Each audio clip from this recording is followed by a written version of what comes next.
Tonight we're going to explore a truth that defies what your eyes tell you when you look at the night sky. The universe looks full. Stars scattered across the darkness, galaxies swirling in cosmic spirals, nebula glowing with light. But when scientists measure reality on the largest scales, they discover something terrifying. Almost everything is missing. Matter is vanishingly rare. The space between galaxies is growing faster every moment, and the forces tearing the universe apart are only getting stronger.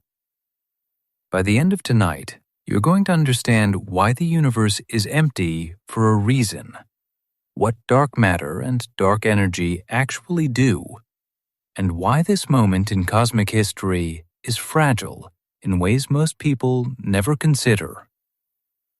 Before we get started, if you love exploring the depths of space as much as we do, take a second to like the video or subscribe. It's a simple action, but it helps this channel reach more curious minds like yours. Now, let's begin. Look up on the clear night away from city lights and you'll see thousands of stars. The Milky Way stretches across the sky like a river of light. It's beautiful, and it creates an impression of abundance. All that light, all those stars. Surely the universe must be packed with matter. But here's the problem. Every single star you can see with your naked eye is in our immediate cosmic neighborhood. The farthest stars you can see without a telescope are maybe 15,000 light years away. That sounds far. It is far by human standards. But the Milky Way galaxy is 100,000 light years across. You're seeing less than 15% of your own galaxy, and your galaxy is just one of hundreds of billions of galaxies in the observable universe. So that sky full of stars, that's your local neighborhood. It's like standing in your backyard and assuming the entire Earth must look just like your yard. Now, let's add a telescope and see what happens. Point a powerful telescope at what looks like empty black space between stars. Choose a region with absolutely nothing visible to the naked eye, just darkness. The Hubble Space Telescope did this in 1995. They pointed the telescope at a tiny patch of sky in the constellation Ursa Major. The patch was so small, it would take 12 million such patches to cover the entire sky. In that tiny dark region, Hubble stared for 10 consecutive days. Long exposure after long exposure, gathering every photon that arrived. What did they find? Approximately 3,000 galaxies. Entire galaxies packed into a region of sky the size of a grain of sand held at arm's length. Every blob of light in that image is a galaxy, containing hundreds of billions of stars. This became known as the Hubble Deep Field, and it showed astronomers something profound. Everywhere you look, even in the darkest patches of sky, there are galaxies, billions of them. They repeated the experiment in other patches of sky. Same result. Galaxies everywhere. Distant galaxies, nearby galaxies, spiral galaxies, elliptical galaxies, irregular galaxies, colliding and merging. So the universe must be full, right? All these galaxies packed everywhere you look. The universe must be dense with matter. But here's where we need to do the math. Let's calculate how much matter is actually out there. The observable universe is approximately 93 billion light-years in diameter. That's the farthest we can see in any direction. Light has had 13.8 billion years to travel since the Big Bang. But the universe has been expanding that whole time. So the sources of the oldest light are now much farther away than 13.8 billion light-years. The observable universe contains approximately 2 trillion galaxies. That's 2,000 billion galaxies. Each galaxy contains somewhere between 10 million and 1 trillion stars, depending on the galaxy's size. The average is probably around 100 billion stars per galaxy. So 2 trillion galaxies times 100 billion stars per galaxy gives us roughly 200 billion trillion stars. That's 2 followed by 23 zeros. 200,000 billion stars. That sounds like a lot.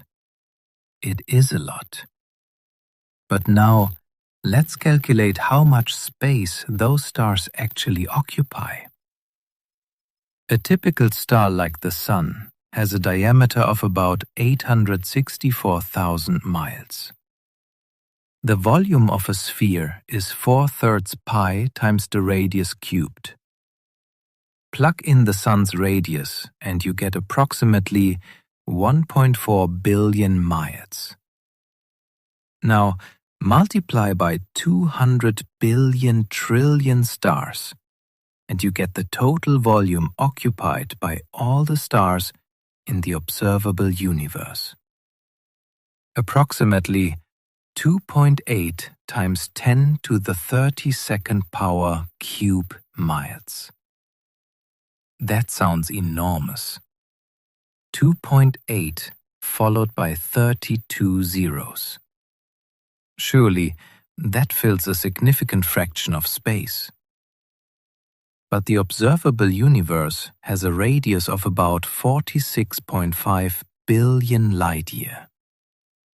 Convert that to miles, and you get about 4.4 times 10 to the 26th power miles.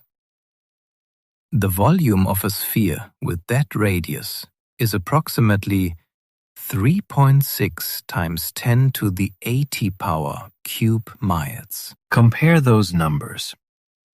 Stars occupy about 2.8 times 10 to the 32nd power cub miles.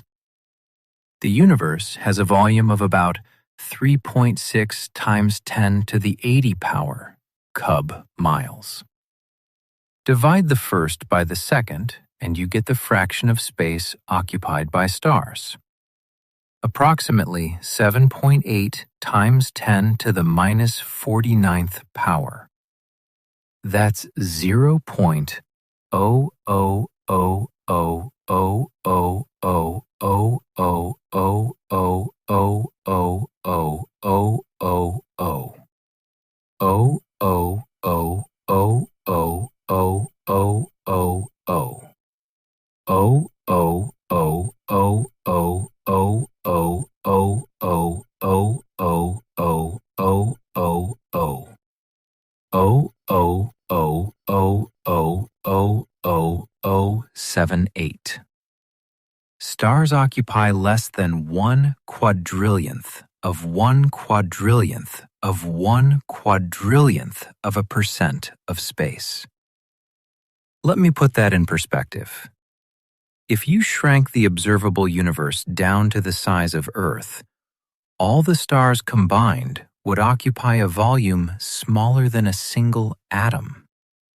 Actually, much smaller than a single atom. More like a single proton. And that's just stars. Most of a star's volume is empty space too. The nucleus of an atom occupies about 1 trillionth the volume of the atom. The rest is empty space, where electrons orbit. So even the matter in stars is mostly emptiness. And we haven't even talked about the space between stars within galaxies or the space between galaxies yet. The Milky Way galaxy contains approximately 200 billion stars. The galaxy is about 100,000 light-years across. That's roughly 588 trillion miles. The nearest star to the Sun, Proxima Centauri, is about 4.2 light-years away.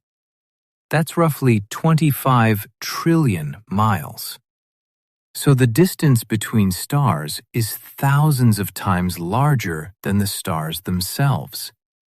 If you scaled the Sun down to the size of a grain of sand 1 millimeter across, the nearest star would be about 19 miles away. 19 miles of empty space between 2 grains of sand. That's the typical spacing within our galaxy. And galaxies themselves are separated by even more dramatic distances. The Andromeda Galaxy, our nearest large neighbor, is about 2.5 million light-years away. The Milky Way is 100,000 light-years across. So the distance to Andromeda is 25 times the width of the Milky Way. That's like 2 grains of sand separated by a football field if we're keeping our scale. And between the Milky Way and Andromeda, there are only a handful of smaller dwarf galaxies. Mostly, it's just empty space, nothing, vacuum, darkness. And this is in our local group, one of the denser regions of the universe. In other regions, galaxies are much farther apart. Clusters of galaxies are separated by even larger voids, containing almost nothing.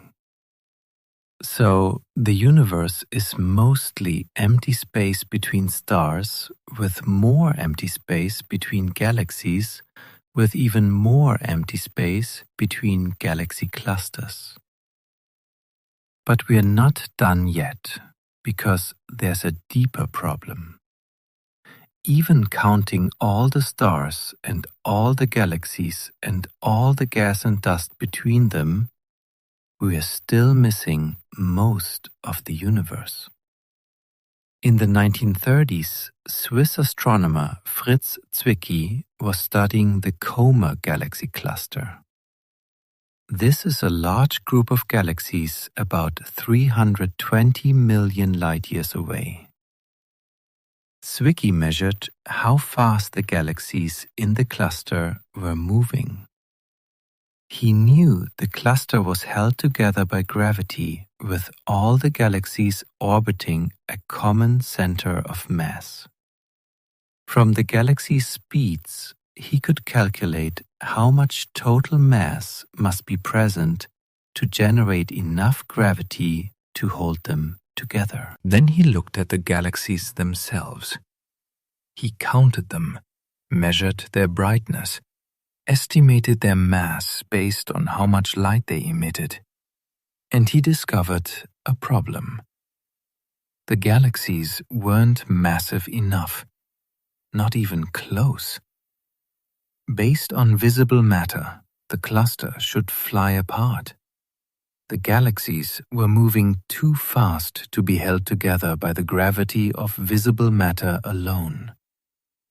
Zwicky calculated that the cluster needed about 400 times more mass than he could see. He proposed that most of the mass must be dark, invisible matter that doesn't emit light. He called it dark matter. Nobody believed him. Dark matter sounded absurd. Invisible matter that somehow had mass but didn't interact with light? It violated common sense. Scientists looked for other explanations. maybe Zwicky made a mistake in his measurements. Maybe the galaxies weren't actually gravitationally bound. Maybe our understanding of gravity was wrong on large scales. But as more observations came in over the following decades, the problem persisted. In the 1970s, astronomer Vera Rubin studied the rotation of spiral galaxies. She measured how fast stars orbit the galactic center at different distances. In our solar system, planets closer to the Sun orbit faster than planets farther out. Mercury orbits faster than Earth, Earth faster than Mars, Mars faster than Jupiter. This makes sense because gravity weakens with distance. The farther you are from the Sun, the weaker its gravitational pull, the slower your orbit. Galaxies should work the same way. Stars near the galactic center should orbit faster than stars in the outer regions. But that's not what Rubin observed. She found that stars in the outer regions of galaxies orbit just as fast as stars closer to the center, sometimes even faster. This made no sense. Unless there was additional mass in the outer regions providing extra gravitational pull, mass that wasn't visible. Rubin's observations confirmed Zwicky's finding. Galaxies contain far more mass than we can see. The visible stars and gas make up only about 15% of a galaxy's total mass. The other 85% is dark matter. And it's not just galaxies. Dark matter shows up everywhere astronomers look. In galaxy clusters, in the cosmic web, in the rotation of galaxy groups, in gravitational lensing measurements, in the cosmic microwave background radiation patterns. Every independent measurement points to the same conclusion. Most of the matter in the universe is invisible. We can't see it. We can't touch it. It doesn't emit light or absorb light or interact with electromagnetic radiation in any way. But it has mass. It curves space-time. It exerts gravitational pull, and it outweighs normal matter by a factor of about 6 to 1. For every kilogram of normal matter, protons and neutrons and electrons, the stuff that makes up atoms and molecules and stars and planets and people, there are approximately 6 kilograms of dark matter. So when we calculated earlier that stars occupy a tiny fraction of space, we were only counting normal matter. Dark matter takes up even more volume, though we can't see it directly. Current estimates suggest dark matter makes up about 27% of the universe's total mass energy content. Normal matter, everything we can see and touch, makes up about 5%. That means 95% of the universe's mass energy is in forms we don't fully understand. Let's talk about what dark matter actually does, because this is crucial to understanding why galaxies exist at all. Without dark matter, galaxies as we know them couldn't form. The gravity from normal matter alone isn't strong enough to pull gas together into the dense clumps needed for star formation. Here's how it works. In the early universe, hydrogen and helium gas was spread fairly uniformly throughout space. To form galaxies, this gas needed to collapse under gravity into dense clouds. But normal matter interacts with radiation. As gas clouds collapse and heat up, they emit radiation. This radiation carries energy away, but it also creates pressure that resists further collapse. The gas wants to collapse under gravity, but radiation pressure pushes outward, preventing collapse. This creates a balance that's very difficult to overcome with normal matter alone. Dark matter solves this problem. Dark matter doesn't interact with radiation. It doesn't emit light, doesn't absorb light, doesn't feel radiation pressure. So dark matter can collapse freely under gravity without any resistance from radiation. In the early universe, dark matter formed the scaffolding, the framework of structure. Dark matter clumped together first, forming halos, spherical clouds of dark matter held together by their own gravity. These dark matter halos created gravitational wells, deep pits in the fabric of space-time. Normal matter, hydrogen and helium gas, fell into these gravitational wells. Once the gas was concentrated by falling into the dark matter halo, it could collapse further and begin forming stars. So every galaxy has a dark matter halo surrounding it. The visible galaxy, the stars and gas we can see, sits at the center of a much larger dark matter halo. The Milky Way's visible disk is about 100,000 light-years across, but its dark matter halo extends at least 600,000 light-years, possibly farther. That's 6 times larger than the visible galaxy. And the dark matter halo contains about 10 times as much mass as all the stars and gas in the visible galaxy combined. So when you look at an image of the Milky Way, you're seeing less than 10% of the galaxy's total mass. The rest is invisible dark matter surrounding the visible parts. Every galaxy we observe has this structure: a visible component made of stars and gas, and a much larger invisible component made of dark matter.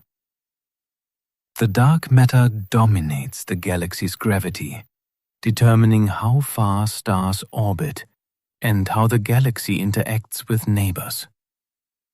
Astronomers can map dark matter halos by measuring how galaxies rotate. In the outer regions of galaxies far from the visible edge, there are still gas clouds and a few stars. By measuring how fast these objects orbit, astronomers can determine how much total mass is present, and consistently, they find far more mass than can be accounted for by visible matter. This extra mass has a characteristic distribution.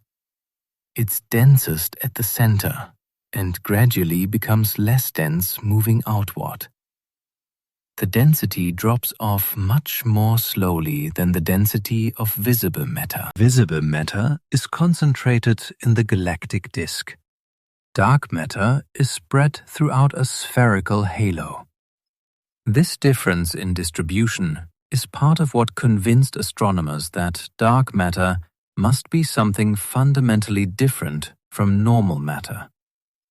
It's not just dark clouds of normal matter, not planets or failed stars or dust. It's something else entirely.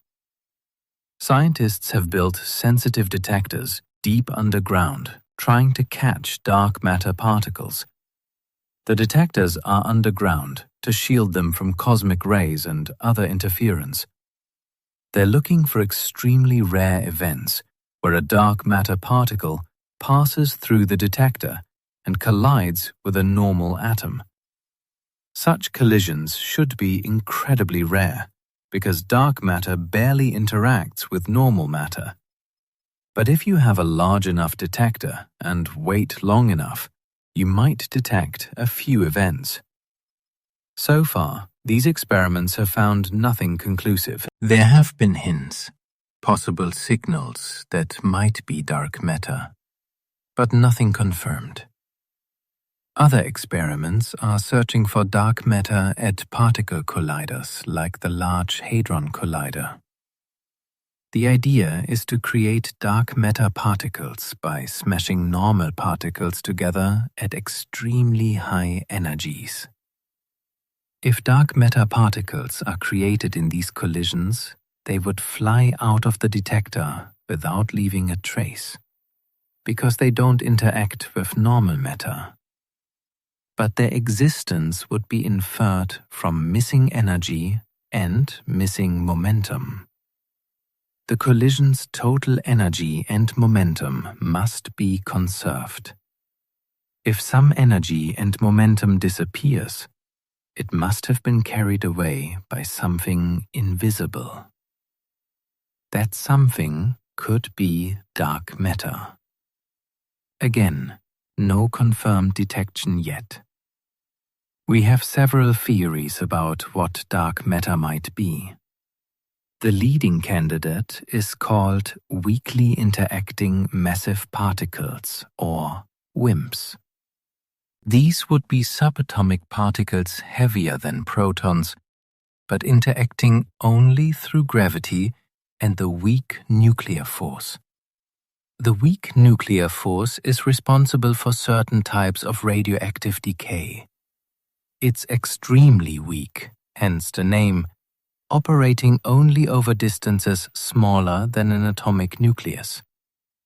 If dark matter particles interact through the weak force, they would be almost impossible to detect directly, but would still have mass and create gravitational effects. WIMPs would have been created in the early universe, when temperatures were high enough for their formation. As the universe cooled, WIMP creation stopped, leaving a certain amount frozen into existence. Calculations suggest that if WIMPs exist with certain properties, they would naturally make up about 27% of the universe's mass energy, exactly matching observations. This remarkable coincidence is called the WIMP miracle, and it's why WIMPs are considered the leading dark matter candidate. But WIMPs haven't been detected, despite decades of searching. This has led some physicists to consider alternatives. Axions are another candidate. These are hypothetical particles much lighter than WIMPs, possibly 1,000,000 times lighter than electrons. Axions were originally proposed to solve a different problem in particle physics, but they could also account for dark matter. If they exist, there would need to be enormous numbers of them to make up the required mass. But because they are so light, they would behave differently from WIMPs, forming structures on different scales. There's also primordial black holes. These are black holes that formed in the early universe from density fluctuations, not from collapsing stars. If enough primordial black holes formed with the right mass range, they could account for dark matter. They would have mass, they would create gravitational effects, and they wouldn't emit light. But there are observational constraints that make this unlikely. We don't see the gravitational lensing effects that large numbers of black holes would produce. Some physicists have even proposed that there is no dark matter, and instead our understanding of gravity is wrong on large scales. This approach is called modified Newtonian dynamics, or MOND. The idea is that gravity doesn't follow Newton's inverse square law exactly when gravitational fields are very weak. In galaxy-scale gravitational fields, gravity might be stronger than Newton predicts, eliminating the need for dark matter. MOND can explain galaxy rotation curves fairly well, but it struggles to explain other observations like galaxy clusters and gravitational lensing and the cosmic microwave background patterns. Most physicists favor dark matter over modified gravity Because dark matter explains more observations more consistently. But until we detect dark matter directly, modified gravity remains a possibility. The point is, we know dark matter exists because we can measure its gravitational effects. But we don't know what it is. It could be WIMPs, or axions, or primordial black holes, or something we haven't thought of yet. This is one of the biggest unsolved mysteries in physics. We're trying to understand what constitutes 27% of the universe's mass, and we have no confirmed answer. And this mystery makes the universe feel even emptier. Not only is space mostly vacant, but most of the matter that does exist is invisible and unknown. We're surrounded by dark matter right now. It's passing through you constantly. Billions of dark matter particles flowing through the earth, through buildings, through your body every second. You don't feel it because it doesn't interact electromagnetically. It doesn't collide with the atoms in your body in any meaningful way. It just passes through, like you're not even there. The only reason we know it exists at all is because we can measure its gravitational effects on galaxies and galaxy clusters and the universe's large-scale structure. But on human scales, on Earth, in our solar system, dark matter is completely imperceptible. It's there, it has mass, but it might as well not exist for all the effect it has on daily life. This is what makes dark matter so strange. It's the majority of matter in the universe. It outweighs normal matter 6 to 1. It's essential for galaxy formation. Without it, galaxies wouldn't exist, stars wouldn't form, planets wouldn't form, life couldn't arise. And yet we can't see it, can't touch it, can't detect it directly, and don't know what it is. It's like discovering that most of your house is made of invisible materials you can't see or feel, but must exist because the house is standing. And it gets worse because there's dark energy. In 1998, 2 independent teams of astronomers were studying distant supernovas. These are exploding stars that briefly shine as bright as entire galaxies. A particular type of supernova, called Type 1a, has very consistent brightness. Let me explain why Type 1a supernovas are so useful. A Type 1a supernova occurs in a binary star system. 2 stars orbit each other gravitationally. One star is a white dwarf, the dense remnant of a dead star, roughly the mass of the Sun, compressed into the size of Earth. The other star is a normal star that's still burning hydrogen. The white dwarf pulls matter from its companion star. This matter accumulates on the white dwarf's surface, adding to its mass. When the white dwarf reaches a critical mass, about 1.4 times the mass of the Sun, something catastrophic happens. This critical mass is called the Chandrasekhar limit, named after Subramanian Chandrasekhar, who calculated it in 1930. At this mass, the pressure at the core becomes so intense, carbon fusion suddenly ignites. Carbon fuses into heavier elements in a runaway nuclear reaction. The entire star explodes in seconds, releasing as much energy as the Sun will emit over its entire 10 billion year lifetime. The key point is that this always happens at the same mass, 1.4 solar masses. Every Type 1a supernova reaches this mass before exploding. And because they all explode at the same mass, they all release roughly the same amount of energy. They all reach roughly the same peak brightness. This makes them standard candles, objects whose intrinsic brightness is known. If you observe a Type 1a supernova and measure how bright it appears from Earth, you can calculate how far away it is. Simple inverse square law. If an object is twice as far away, it appears 4 times dimmer. 3 times farther away, 9 times dimmer. Measure the apparent brightness. Know the actual brightness. Calculate the distance. This is one of the most reliable ways to measure distances to very distant galaxies.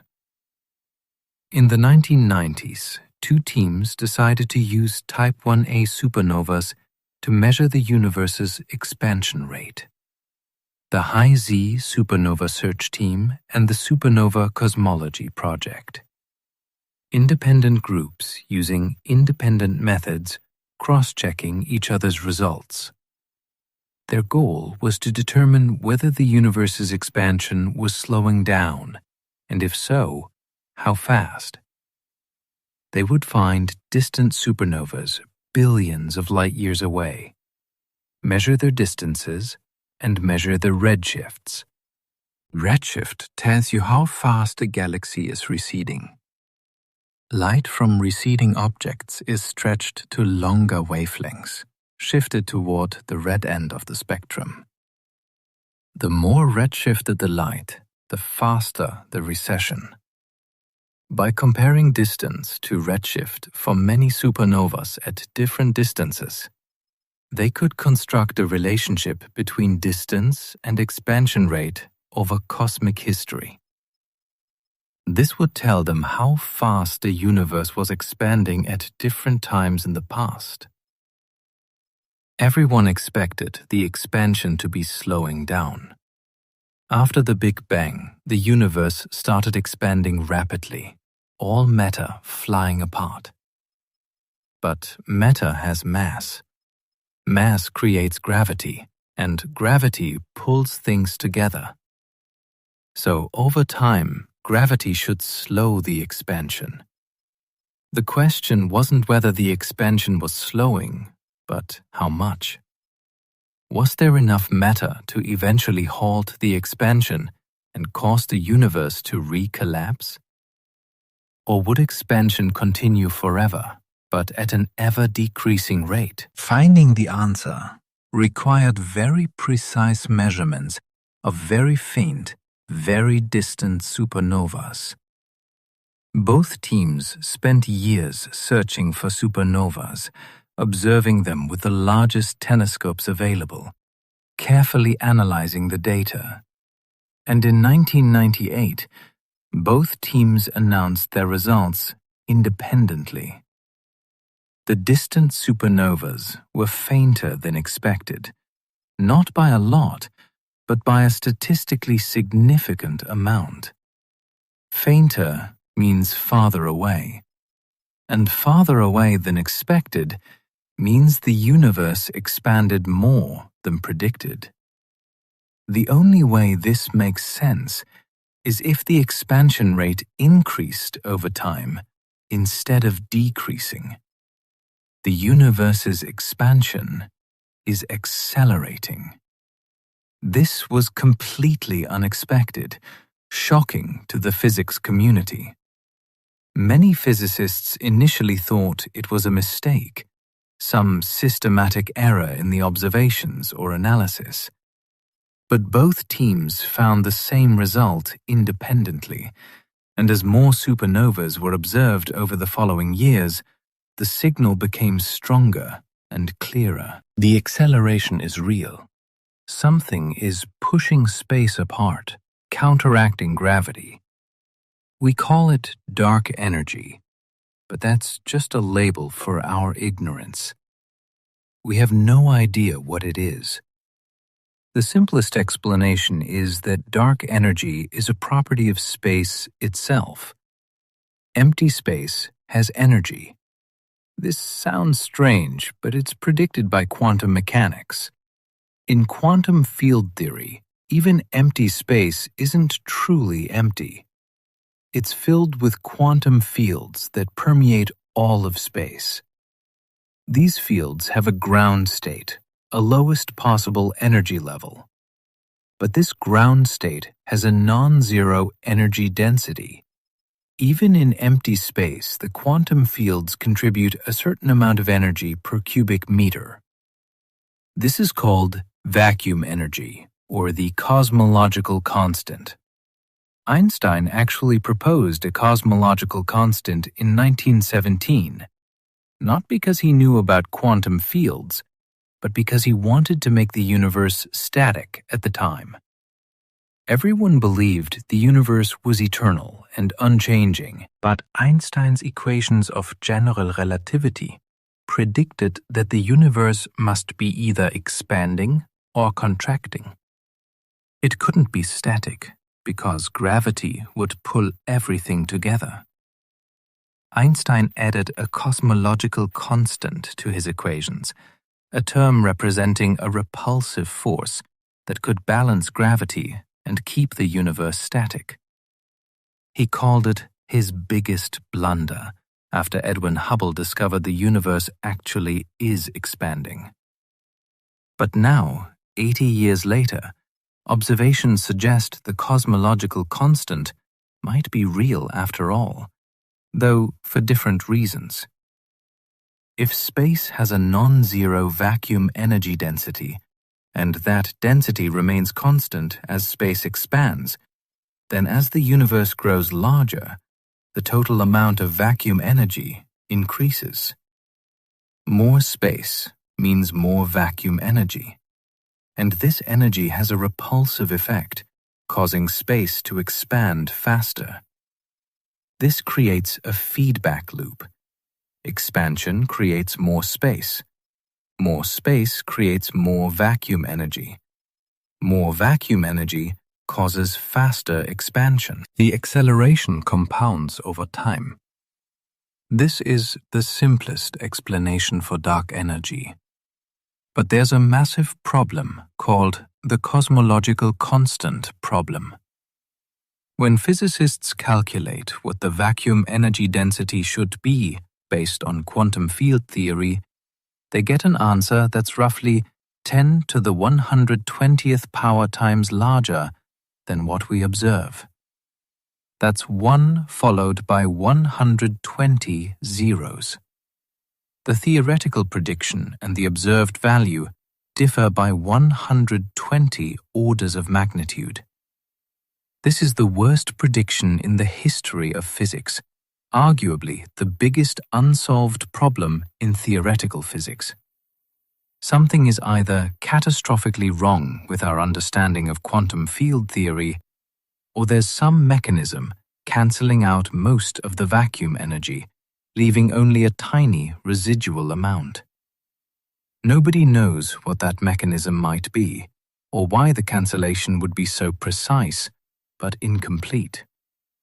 Alternative explanations suggest dark energy might not be constant. It could be a dynamic field, something that changes over time.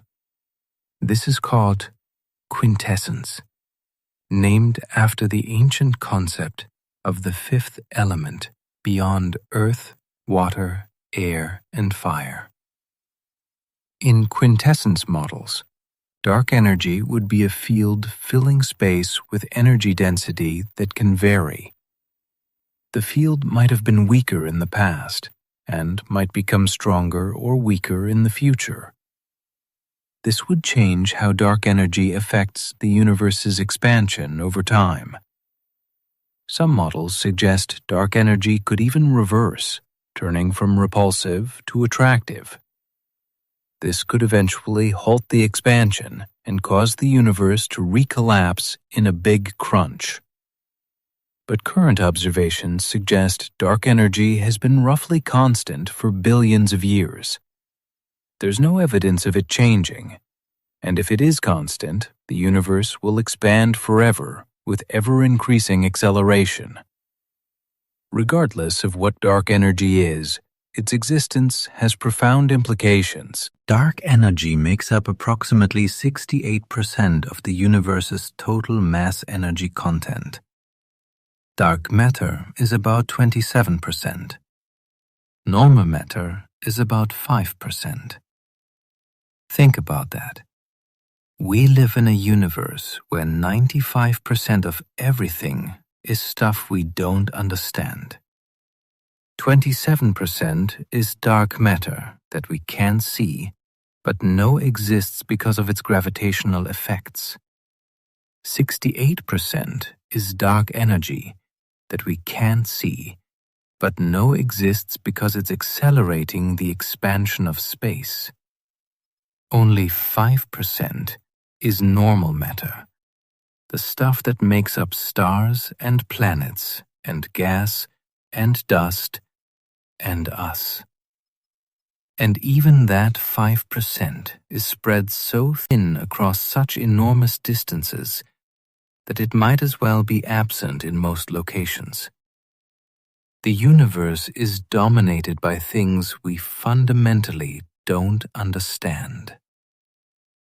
This should be humbling. We pride ourselves on scientific understanding, on explaining how the universe works. Here is the original text from the transcript you provided. We've decoded the atom, mapped the human genome, sent probes beyond the solar system, detected gravitational waves. We understand chemistry, electromagnetism, nuclear forces, quantum mechanics, relativity. But when we look at the universe as a whole, we have to admit that most of it is a mystery. We can measure dark matter's effects, but can't identify what it is. We can measure dark energy's effects, but have no accepted theory for what causes it. We're like ancient astronomers who could track the planet's motions, but didn't know planets were worlds, or that Earth was a planet itself. We can measure and predict, but we don't deeply understand. And this lack of understanding makes the emptiness more disturbing. It's not just that space is mostly empty, it's that the small amount of stuff that does exist is mostly unknown. So the universe isn't just empty in the sense of having a lot of space between objects. It's empty in the sense that most of what exists is invisible, and we don't know what it is, and the parts we can see are vanishingly rare. But there's another layer to this emptiness: cosmic voids. When astronomers map the distribution of galaxies across large volumes of space, they discover that galaxies aren't randomly distributed. They cluster together in groups, and those groups form larger structures called superclusters. And those superclusters are connected by filaments of galaxies, stretching across hundreds of millions of light years. And between these filaments are voids, enormous regions where almost no galaxies exist. Let me describe what this looks like in more detail, because the structure is remarkable. In the 1970s and 80s, astronomers began creating three-dimensional maps of galaxy positions. They measured not just where galaxies appear on the sky, but how far away they are. Distance is measured using redshift. Light from distant galaxies is stretched by the expansion of space, shifting toward longer, redder wavelengths. The more redshifted a galaxy, the farther away it is. By measuring redshifts for thousands, then millions of galaxies, astronomers could plot their three-dimensional positions in space, and a pattern emerged. Galaxies aren't scattered uniformly like stars in the night sky. They're arranged in an intricate, web-like structure. Long filaments of galaxies, sheets of galaxies, clusters where filaments intersect, and between these structures, voids.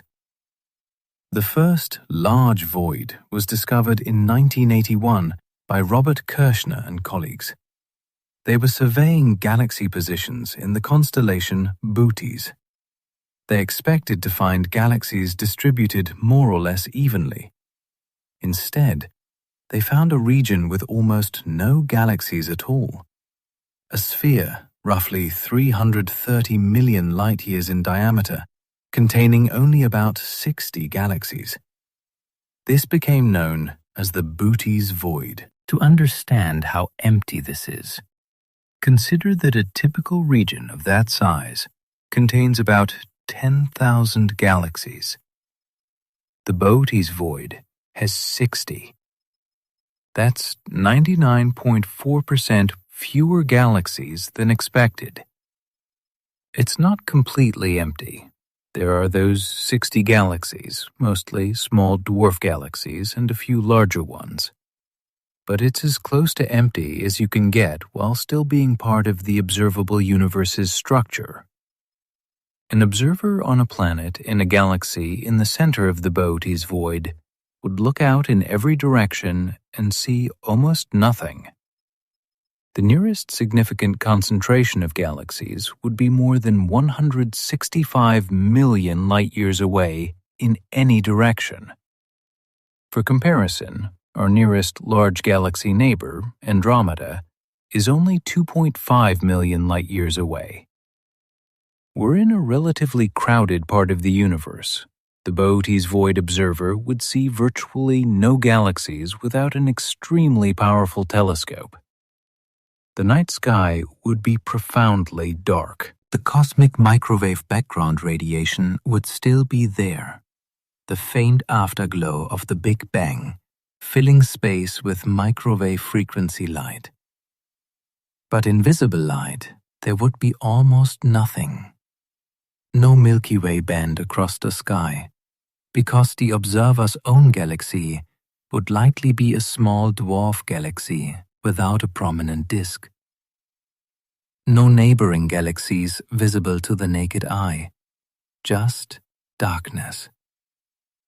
After the Bootes Void was discovered, astronomers looked for others and found them everywhere.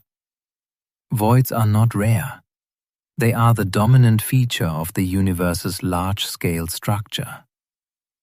Most of the universe's volume is void. The giant void, also called the Capricornus Void, is about 1 billion light-years across. It contains very few galaxies, most of them small and faint. The Eridano supervoid is similarly large, about 1 billion light-years in diameter. This particular void is interesting because it corresponds to a cold spot in the cosmic microwave background. The cosmic microwave background is the radiation left over from the Big Bang. It fills the entire sky with light at a temperature of about 2.7 Kelvin, just above absolute zero. This temperature is remarkably uniform in all directions. Variations are tiny, only about 1 part in 100,000. But those tiny variations are significant.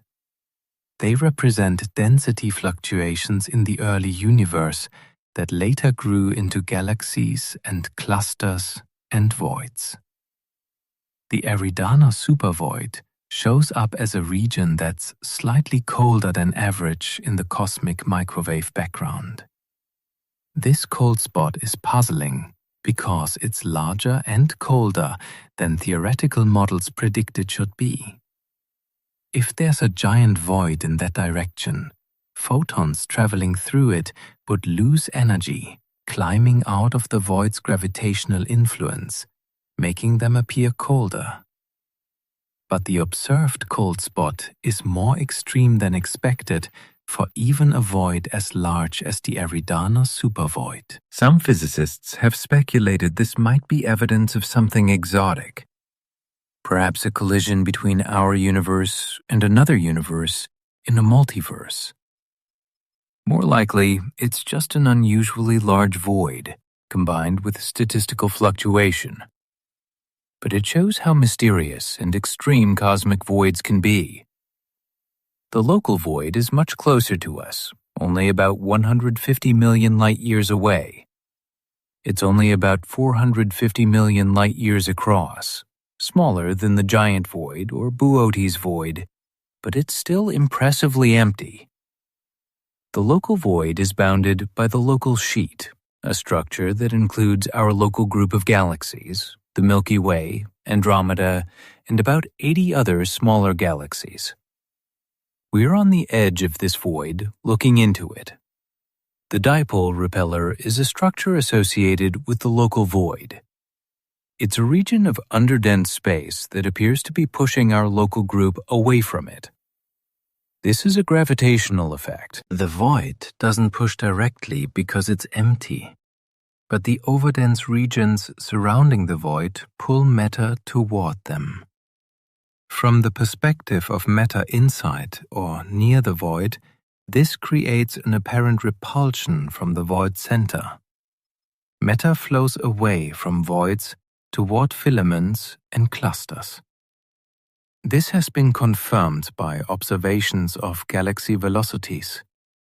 Galaxies near voids tend to be moving away from the void center. Galaxies in filaments tend to be moving along the filament toward clusters. The whole structure is dynamic, with matter flowing from underdense regions to overdense regions over hundreds of millions of years. But voids don't fill in over time. They're not temporary features that will eventually disappear as matter flows into them. In fact, voids are growing. As the universe expands, matter in underdense regions becomes even more spread out, while matter in overdense regions becomes more concentrated. The rich get richer and the poor get poorer. Cosmologically speaking, voids expand faster than the average expansion rate because they have less matter to slow the expansion locally. Filaments and clusters expand more slowly or even contract because their higher density creates stronger gravity. So the cosmic web structure is becoming more pronounced over time. Filaments are becoming denser and voids are becoming emptier. Eventually, many billions of years from now, most of the matter in the universe will be concentrated in isolated clusters of galaxies, separated by enormous voids containing almost nothing. Dark energy accelerates this process. As expansion accelerates, voids grow even faster. Matter has less time to flow from voids to filaments before expansion carries it beyond reach. So dark energy is actively destroying the universe's structure, stretching it apart, making voids larger and more dominant. The universe is evolving toward maximum emptiness. Within voids, the environment is profoundly different from regions like ours. We live in the local sheet, a relatively dense structure. There are dozens of galaxies within a few million light-years. The night sky is rich with stars and galaxies if you have a telescope. Star formation is ongoing in the Milky Way and other nearby galaxies. New stars are born, old stars die. The cycle continues. In a void, conditions are harsher for galaxy formation and star formation. The few galaxies that exist in voids tend to be small, dim, and low in star formation. They're called void galaxies. Void galaxies are typically dwarf galaxies, much smaller than the Milky Way. They contain less gas, the raw material for star formation. They are more isolated, rarely interacting with neighbors because there are so few neighbors. Galaxy interactions trigger star formation by compressing gas. So void galaxies miss out on this. They evolve more slowly, forming stars at lower rates, aging more gradually. Some void galaxies are among the most pristine, unchanged objects in the universe. They've been isolated for billions of years, with no major interactions or mergers. They still look similar to how they looked billions of years ago. This makes them valuable for studying galaxy evolution because they're like fossils, relatively unchanged since the early universe. But it also means void galaxies are lonely, isolated, quiet. A civilization arising in a void galaxy would have a very different view of the universe than we do. They would see far fewer galaxies in their sky. They might conclude they live in a much emptier universe than they actually do. Their cosmology would be different, based on observations that don't include the rich structure we see from our vantage point. They might discover the cosmic microwave background and realize the universe had a hot, dense beginning. But they might not realize that most of the universe is arranged in filaments and clusters. They might think their lonely void is representative of the entire cosmos. It's a sobering thought. Our understanding of the universe is shaped by where we happen to be located. We're lucky to be in a relatively dense region where galaxies are common and the cosmic web is visible. If we were in a void, our cosmology would be poorer, our observations less rich. Location matters, even on cosmic scales. The existence of voids also tells us something important about the early universe. The pattern of filaments and voids we see today originated from tiny density fluctuations shortly after the Big Bang. Regions that were 1 part in 100,000 denser than average collapsed over billions of years into filaments and clusters. Regions that were 1 part in 100,000 less dense than average became voids. So the structure we see today is the amplified echo of quantum fluctuations from the first moments of cosmic history. Those quantum fluctuations determined where galaxies would form, where voids would empty out, where we would end up. If the fluctuations had been slightly different, the pattern would be different. Galaxies would be in different locations. The Milky Way might be in a void instead of a filament. Earth might not exist because the gas cloud that formed the solar system might have been in a region that didn't collapse into a galaxy. We owe our existence to the specific pattern of density fluctuations in the early universe. And that pattern includes voids. Voids aren't failures of structure formation. They're an essential part of the cosmic web. You can't have overdense regions without underdense regions. The matter that went into filaments and clusters had to come from somewhere. It came from the voids. So voids are where the universe sacrificed density to create the structures we see. And as the universe continues expanding, voids will grow larger and more dominant until eventually, trillions of years from now, most of the observable universe will be void. The few remaining galaxy clusters will be isolated islands in an ocean of emptiness. Let me explain how expansion works in more detail, because this is crucial to understanding why emptiness is increasing. Space itself is expanding. It's not that galaxies are moving through space away from each other. It's that the space between galaxies is growing. This is a subtle but important distinction. Imagine dots on the surface of a balloon. As you inflate the balloon, the dots move apart, not because they're traveling across the surface, but because the surface itself is stretching. Every point on the surface is moving away from every other point. There's no center to the expansion on the surface. From any dot's perspective, all other dots are moving away. The universe works the same way, but in 3 dimensions instead of 2. Space is stretching uniformly in all directions. And the farther apart 2 objects are, the faster they appear to recede from each other, because there's more space between them to stretch.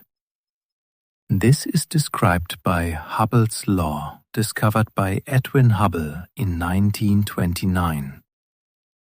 Hubble measured the distances to galaxies using Cepheid variable stars, pulsating stars whose brightness varies predictably. By measuring the period of pulsation, you can determine the star's intrinsic brightness. Compare that to how bright it appears, and you can calculate its distance.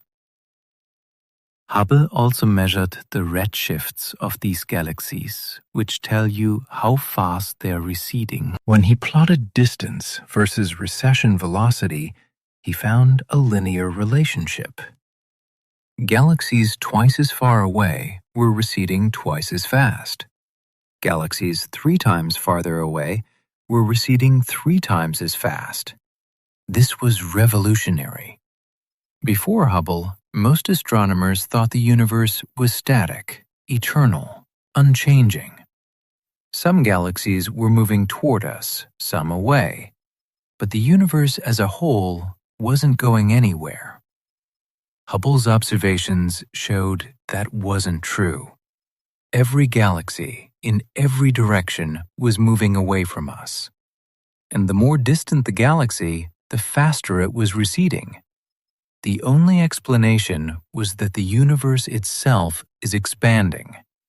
Space is growing, carrying galaxies apart. The rate of expansion is described by the Hubble constant. This is the ratio of recession velocity to distance. Current best measurements put the Hubble constant at approximately 43.5 meters per second per megaparsec. A megaparsec is roughly 3.3 million light-years. So for every 3.3 million light-years of distance, recession velocity increases by 43.5 meters per second. A galaxy 10 megaparsecs away recedes at 435 meters per second. A galaxy 100 megaparsecs away recedes at 4,350 meters per second. A galaxy 1,000 megaparsecs away recedes at 43,500 meters per second, and so on. At some distance, the recession velocity reaches the speed of light. This happens at approximately 14 billion light-years in the current universe. Beyond that distance, galaxies are receding faster than light. This doesn't violate relativity because they are not moving through space faster than light. Space itself is expanding faster than light can traverse it. Light leaving a galaxy, receding faster than light, will never reach us. It's emitted in our direction, but space is expanding between us faster than the light can cross it. The light makes progress, but the distance it needs to cross increases faster than it can travel. It's like swimming upstream in a current faster than you can swim. You're making forward progress through the water, but the water is carrying you backward faster. So you move backward overall. Light from these distant galaxies is carried away from us by expansion despite traveling toward us through space. This defines the edge of the observable universe, the cosmological horizon. Objects beyond this horizon are causally disconnected from us. We can never observe them, never interact with them, never receive information from them. They exist, presumably, but they're forever beyond our reach. And here's the critical point. This horizon is moving inward over time.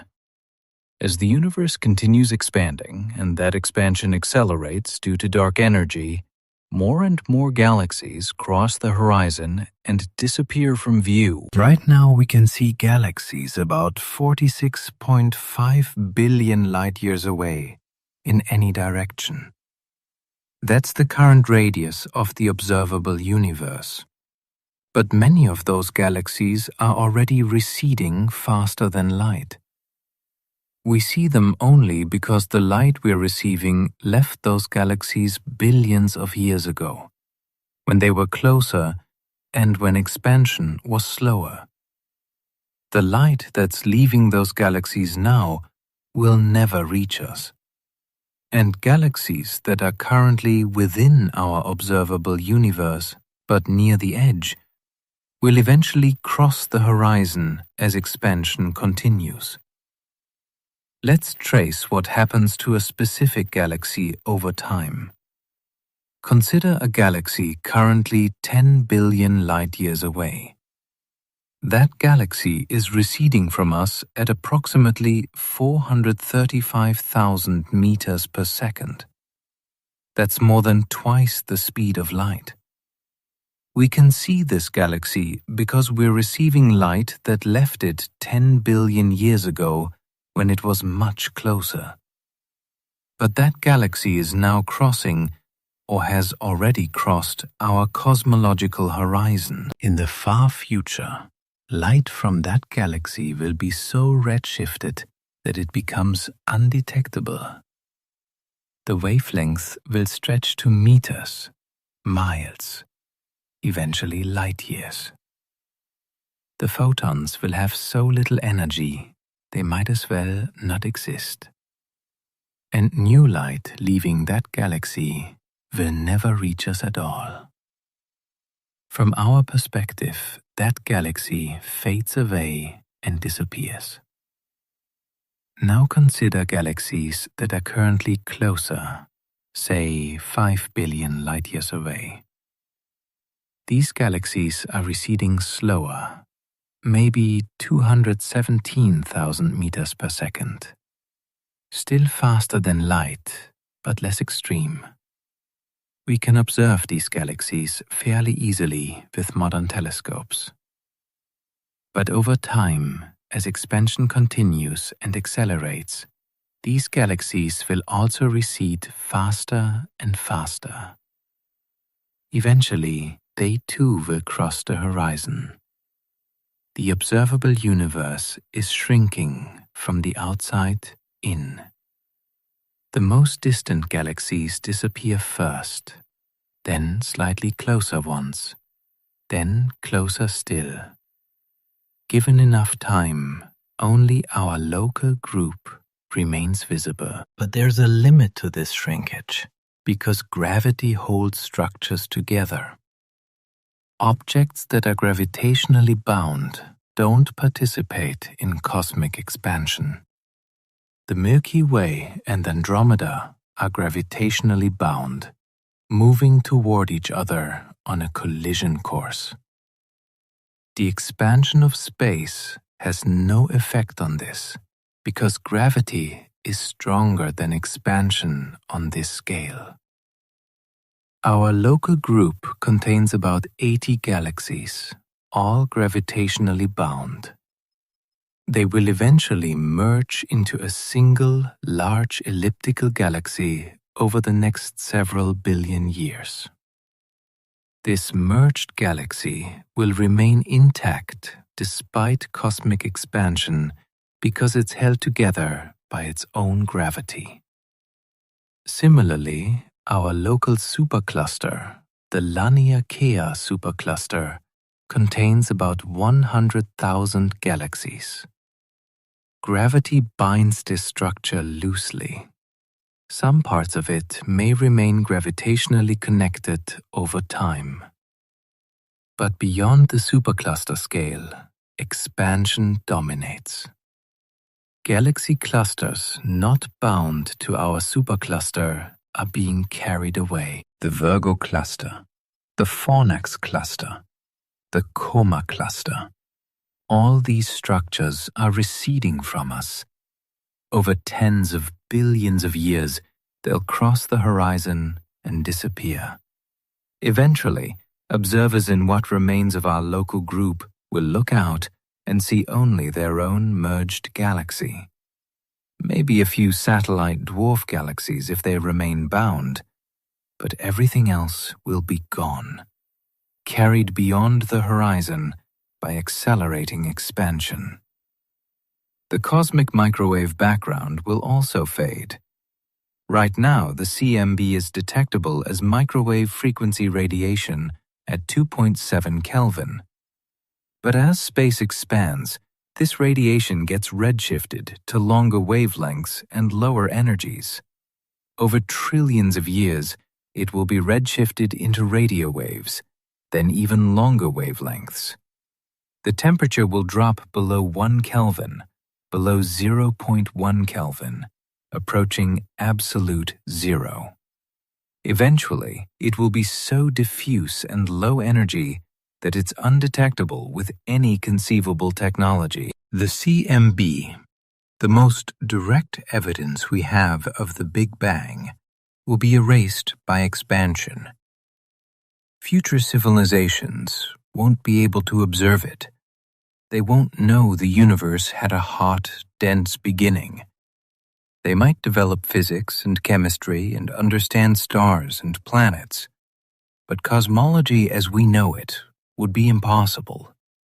They'd have no way to discover the Big Bang, no way to measure cosmic expansion, no way to infer the universe's history. They'd be observationally isolated, trapped in a single galaxy or small group of galaxies with no evidence that anything else ever existed. This has led some physicists to wonder what we might be missing. Are there aspects of cosmology that we can't access because they've already been erased by expansion? Were there structures or events in the very early universe that we have no evidence for because all traces have been redshifted beyond detection? Possibly we can observe back to the cosmic microwave background, which formed about 380,000 years after the Big Bang. Before that, the universe was opaque to light, too hot and dense for photons to travel freely. So we have no direct optical observations of the first 380,000 years. We can infer what happened using physics and theory, but direct observation is impossible. Could there have been interesting structure or events during that time that left no observable traces? We might never know. Similarly, there might be structures or phenomena beyond our current cosmological horizon that we have no way to detect. The observable universe might be a tiny fraction of the total universe. Everything beyond our horizon is unknowable to us. This is humbling. We can map and measure and understand the observable universe, but we have to accept that this might be only a small sample of all that exists, and that sample is shrinking over time as more objects cross the horizon. The universe we can observe is getting smaller, while the total universe continues getting larger.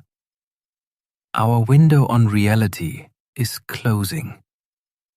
In this context, we're fortunate to exist now in an era when the universe is still observable, when distant galaxies are still visible, when the CMB is still detectable, when we can still measure expansion and infer the Big Bang. A few trillion years from now, this won't be possible. Future civilizations will have less information than we do. They'll inherit a lonelier, darker universe. And this raises profound questions about our place in cosmic history. Are we early or late in the universe's timeline? The universe is approximately 13.8 billion years old. Stars will continue forming for at least 100 trillion years, possibly much longer. So, we're only about 0.01% of the way through the stelliferous era. We're incredibly early. Most of the stars that will ever exist haven't formed yet. Most planets haven't formed. Most opportunities for life haven't happened yet. We might be among the first civilizations to arise in the universe. Or we might not. Perhaps intelligent life is common and we're typical. Perhaps it's rare and we're unusual. We don't know. But what we do know is that we exist at a time when the universe is maximally observable. In the deep past, the universe was too hot and dense for structure. In the deep future, it will be too empty and dark for cosmology. Right now, we're in the sweet spot. And that's not a coincidence. Life requires certain conditions: stars, planets, stable environments, billions of years of evolution. These conditions exist during the stelliferous era, when the universe has cooled enough for structure, but hasn't expanded so much that structure is isolated. So intelligent life, wherever it arises, will tend to find itself in this same sweet spot. This is a form of selection bias called the anthropic principle. We observe the universe to be in a life-friendly state because we couldn't exist to observe it otherwise. If the universe were too young, too hot, too dense, we wouldn't be here. If it were too old, too cold, too empty, complex structures like life probably couldn't form.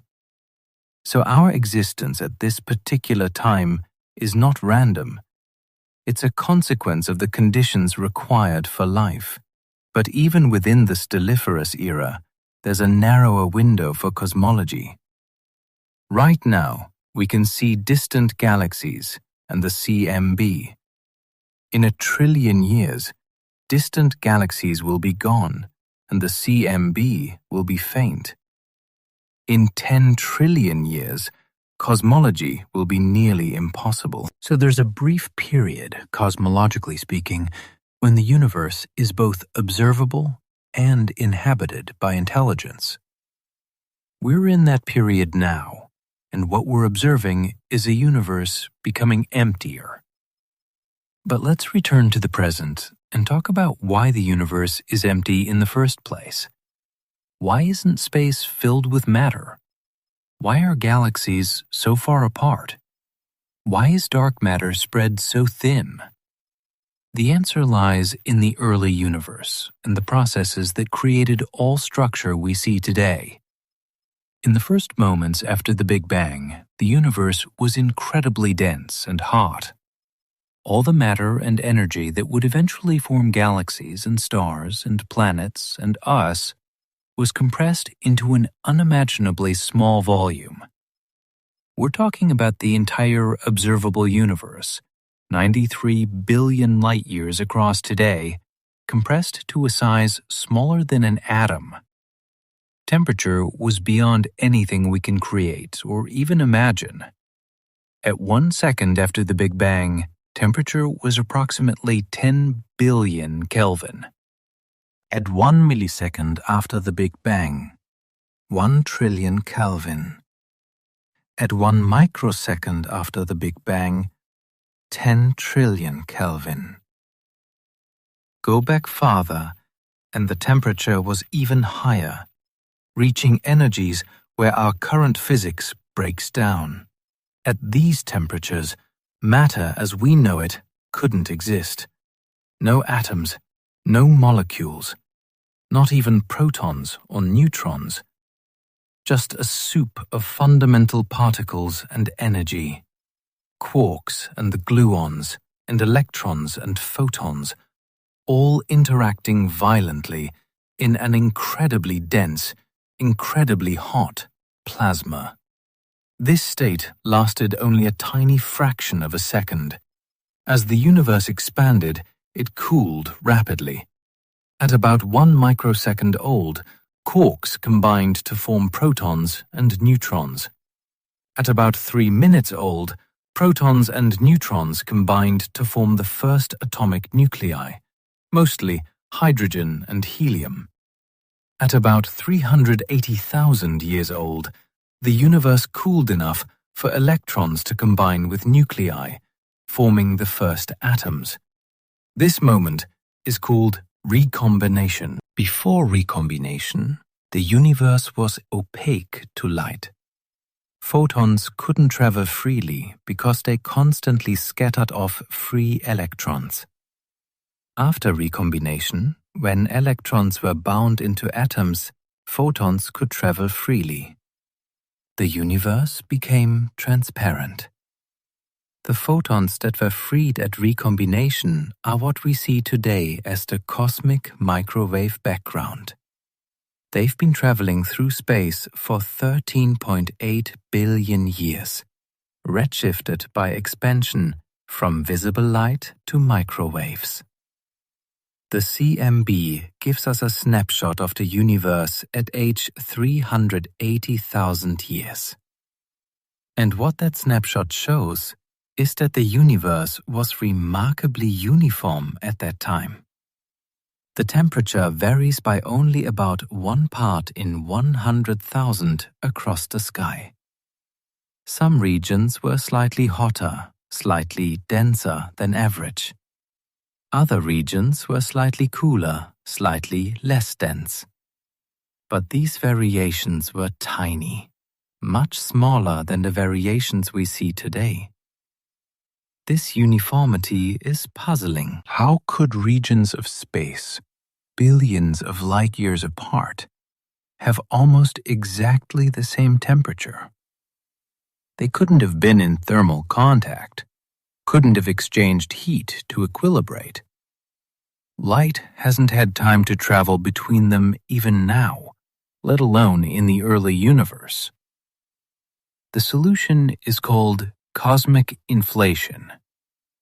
This is the idea that in the first fraction of a second after the Big Bang, the universe underwent a period of exponential expansion. Space expanded faster than light, doubling in size many times over an incomprehensibly short period. Different models of inflation predict different details, but the basic idea is that in roughly 10 to the minus 32 power seconds, the universe expanded by a factor of at least 10 to the 26th power. That's doubling about 87 times in a time so short it's essentially meaningless to human comprehension. For comparison, there are roughly 10 to the 18th power seconds in the entire age of the universe.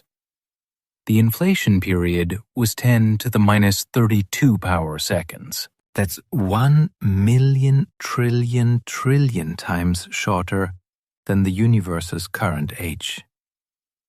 And in that incomprehensibly brief moment, space expanded by a factor of at least 100 million trillion. The observable universe today, 93 billion light-years across, was smaller than a proton before inflation. After inflation, it was roughly the size of a grapefruit or basketball, depending on the model.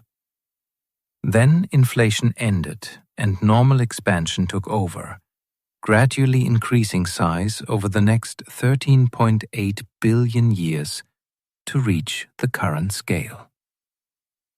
Why did inflation happen? We don't know for certain. The leading idea is that it was driven by a field called the inflaton field, which filled all of space. This field had potential energy, like a ball sitting on top of a hill. The ball wants to roll down to the bottom of the hill, but it's stuck at the top temporarily. Similarly, The inflaton field was stuck in a high-energy state, and while it was stuck, its energy caused space to expand exponentially. Eventually, the field rolled down to a lower energy state. Inflation ended, and the field's energy converted into particles and radiation, heating the universe back up. This reheating created all the matter and energy we see today. So, in a sense, inflation borrowed energy from empty space, used it to inflate space exponentially, then converted it into matter when inflation ended. Inflation solves several problems in cosmology. It explains why the universe is so uniform. Before inflation, the entire observable universe was a tiny region, small enough to be in thermal equilibrium. All parts were in contact, could exchange heat, reached the same temperature. Then, inflation stretched this tiny, uniform region to enormous size. The uniformity was preserved, stretched out with the space. That's why the CMB looks so uniform today. Inflation also explains why the universe is so flat geometrically. General relativity allows three possible geometries for the universe. Positive curvature, like a sphere surface, where parallel lines eventually converge. Negative curvature, like a saddle surface, where parallel lines diverge. Or flat, like a plane surface, where parallel lines stay parallel. Measurements show the universe is flat, to high precision. But flatness is unstable. If the universe started with even tiny curvature, expansion would amplify it over time. A slightly curved universe would become more curved as it expands. For the universe to be flat today, it must have been incredibly precisely flat at the beginning. This seemed like an improbable fine-tuning. Inflation solves this, because exponential expansion stretches out curvature. Any initial curvature gets inflated away, flattened to near zero. The observable universe becomes so large that any curvature is negligible within the observable region. It's like zooming in on a sphere's surface. At small scales, a sphere looks curved, but zoom in close enough and any small patch looks flat. Inflation zoomed in on the universe, making the observable region a tiny patch of something much larger. Within that patch, curvature is undetectable. But inflation's most important contribution for our purposes is that it created the seeds of all structure. The inflaton field was subject to quantum fluctuations. At quantum scales, fields don't have precise values. They fluctuate randomly due to the Heisenberg uncertainty principle. Normally, these fluctuations are tiny and irrelevant. But during inflation, these quantum fluctuations were stretched to cosmic scales. A quantum fluctuation smaller than a proton got inflated to the size of a galaxy or larger. These stretched quantum fluctuations became density variations in the early universe. Regions where the inflaton field happened to have slightly more energy became slightly denser after inflation ended. Regions with slightly less energy became slightly less dense. These density variations were imprinted on the matter and radiation when the inflaton field decayed. And that's what we see today as the CMB temperature variations. 1 part in 100,000 differences in density doesn't sound like much, but gravity amplifies density differences over time. A region that's slightly denser than average has slightly more gravity. This attracts nearby matter, making the region denser still, which increases gravity further, attracting more matter. Positive feedback. Over hundreds of millions of years, regions that started only 1 part in 100,000 denser collapsed into the first galaxies. The first stars formed in these galaxies, probably about 100 million years after the Big Bang. These were massive stars, hundreds of times the mass of the Sun, burning bright and dying young in supernova explosions that scattered heavy elements into space. Later generations of stars formed from gas enriched with these heavy elements. Galaxies grew by accretion, gradually pulling in more gas and forming more stars. They also grew by mergers, colliding and combining with other galaxies. The cosmic web structure emerged as matter flowed from underdense regions toward overdense regions. Filaments formed, connecting galaxy clusters. Voids emptied out as matter drained toward filaments. By about 1 billion years after the Big Bang, the large-scale structure was beginning to resemble what we see today. Galaxies, clusters, filaments, voids.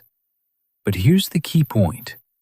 The initial density variations were incredibly small, 1 part in 100,000.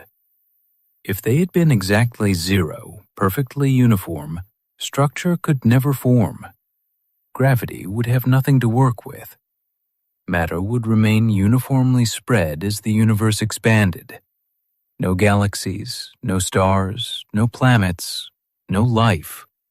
Just a thin gas of hydrogen and helium spreading ever thinner as space expands. But equally, if the density variations had been much larger, say 1 part in 1,000 instead of 1 part in 100,000, gravity would have been too strong. Dense regions would have collapsed too quickly and violently. Instead of forming galaxies, they would have formed black holes directly. The universe would have been full of black holes soon after the Big Bang, with no opportunity for stars or planets to form. So the amplitude of the density fluctuations had to be just right. Large enough for structure to form, small enough that structure forms gradually, allowing stars and galaxies instead of just black holes. This fine-tuning is part of why the universe is as empty as it is. If density fluctuations had been larger, more matter would have clumped together. Galaxies would be more common, closer together. Space between them would be less empty. But then conditions wouldn't be right for star formation and life. If density fluctuations had been smaller, less matter would have clumped together. Galaxies would be rarer, farther apart. Space would be even emptier than it is. And again, conditions wouldn't be right for star formation and life. We observe the universe to have this particular level of emptiness because it's the level compatible with our existence. Too full and black holes dominate. Too empty and galaxies don't form. Just right, and we get galaxies and stars and planets and life. This is another manifestation of the anthropic principle. The universe's emptiness is a consequence of the conditions required for observers to exist. So when we ask why the universe is so empty, part of the answer is that it couldn't be much different and still produce structures like us. But there's more to the story. The density fluctuations determine the initial distribution of matter, but expansion determines how much that matter spreads out over time. And this is where dark energy becomes crucial. In a universe without dark energy, just matter and radiation, expansion would gradually slow down over time. Gravity would work to pull everything back together. The universe might eventually stop expanding and recollapse in a big crunch. Or it might expand forever, but at an ever-decreasing rate, gradually approaching zero expansion. In either case, the relative distances between structures would remain roughly constant or decrease. Galaxies that are close now would stay close or get closer.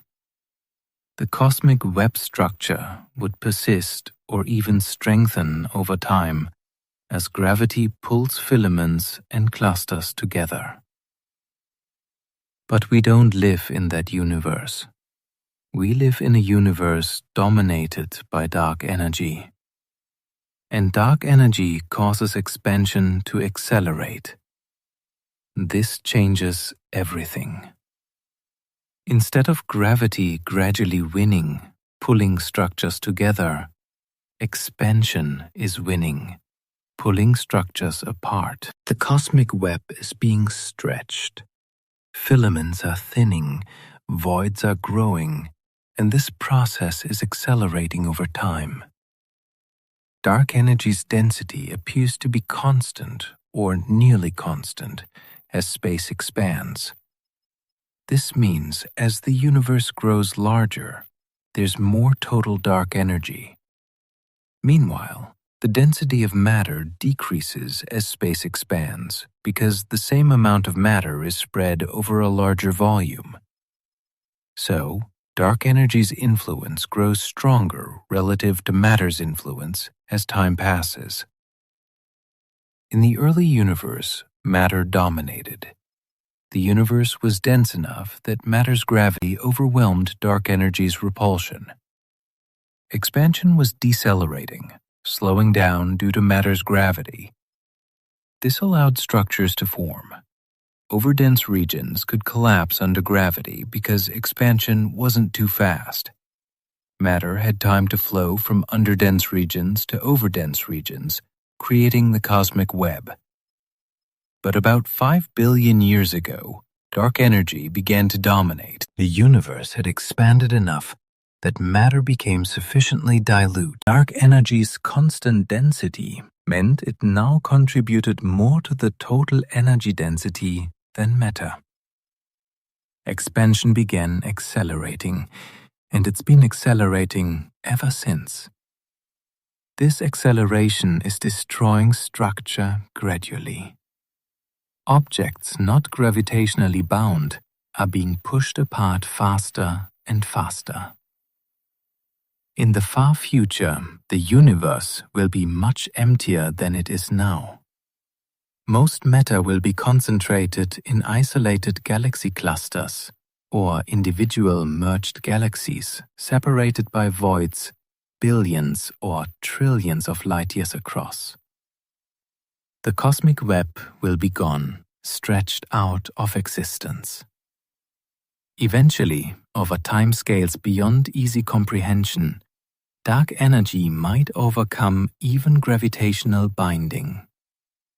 There's a scenario called the Big Rip, where dark energy's density increases over time instead of remaining constant. If this happens, expansion accelerates more and more until it tears apart even bound structures. First, galaxy clusters dissolve, then individual galaxies, then stellar systems, then planets, then molecules, atoms, atomic nuclei. Everything gets ripped apart by exponentially increasing expansion.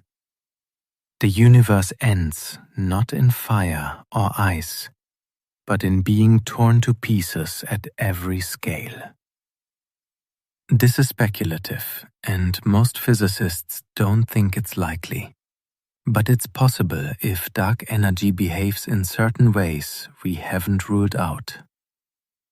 More likely, dark energy's density remains constant, and the universe simply expands forever with constant acceleration. This leads to heat death, a cold, dark, empty future where all structures have dissolved and all energy has dissipated. But that's trillions of years away.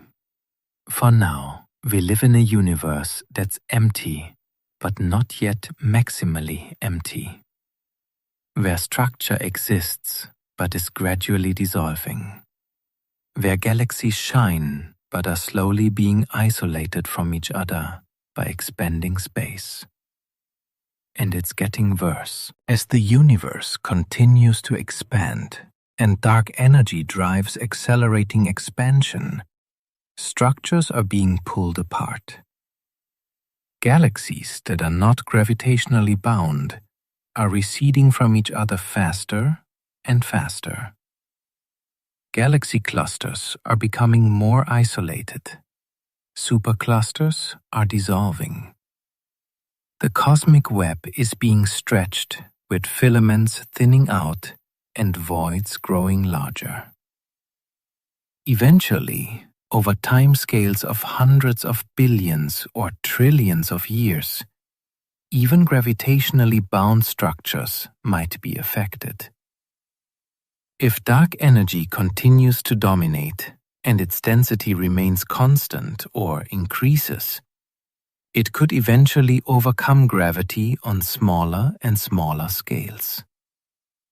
First, it would dissolve superclusters, then galaxy clusters, then galaxy groups. Eventually, it could even tear apart individual galaxies, pulling stars away from each other. In the most extreme scenario, called the Big Rip, dark energy would eventually overcome even the forces holding atoms together. Molecules would be torn apart, then atoms, then atomic nuclei, then even quarks within protons and neutrons. The universe would be ripped apart on every scale, from largest to smallest, until nothing remains but isolated particles spreading through infinite space. This is speculative. We don't know if dark energy will remain constant, or increase or decrease over time, but current evidence suggests it's at least constant, which means the universe will continue expanding forever. Structures will continue dissolving, and emptiness will continue to grow. The universe's fate appears to be heat death. Let me explain what heat death means in detail, because it's both the most likely future and the most profound.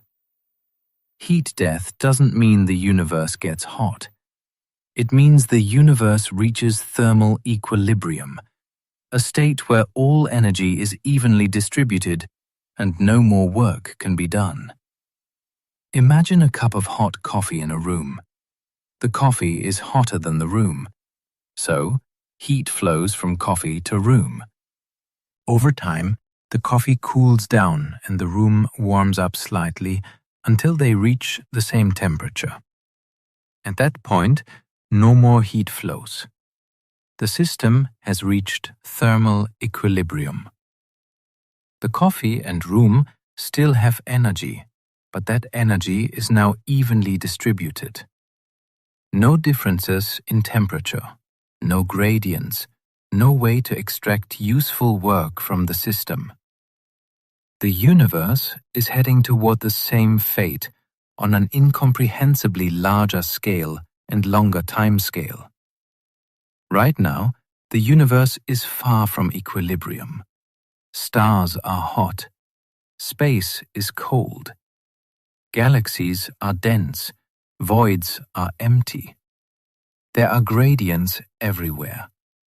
differences in temperature and density and energy, these differences allow things to happen. Stars burn, planets orbit, galaxies evolve, life exists. All of it depends on being out of equilibrium, on having energy concentrated in some places and not others. But the second law of thermodynamics says entropy always increases in a closed system. Entropy is a measure of disorder, of how spread out energy is. High entropy means energy is evenly distributed. Low entropy means energy is concentrated. The universe started in a low entropy state with energy concentrated in the Big Bang. As time passes, entropy increases. Energy spreads out. Differences fade. And this process continues until everything reaches equilibrium.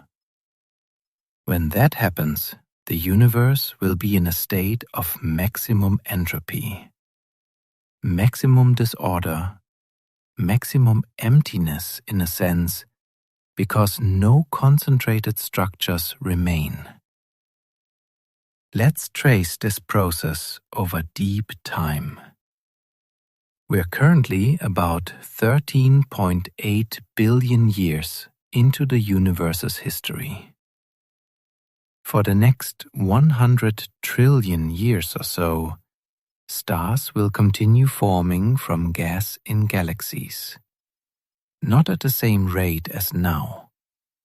Star formation is already declining and will continue to slow as gas is used up or expelled from galaxies. But there's enough gas that small red dwarf stars, the longest-lived type, will keep forming for at least 100 trillion years.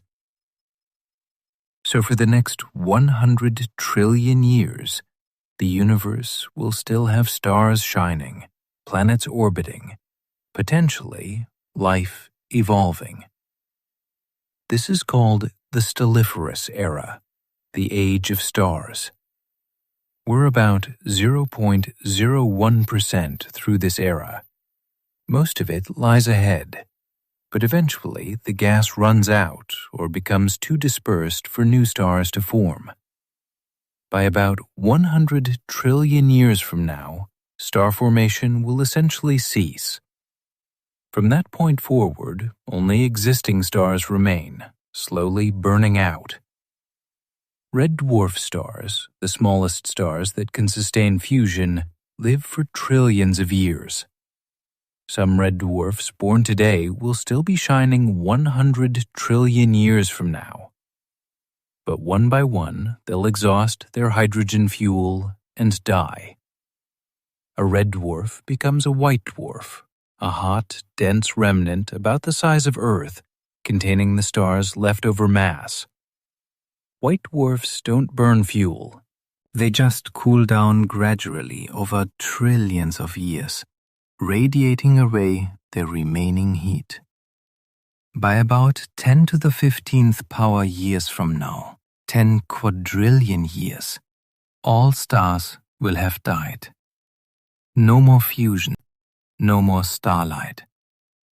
The universe enters what's called the degenerate era, named after the quantum degenerate matter that makes up white dwarfs.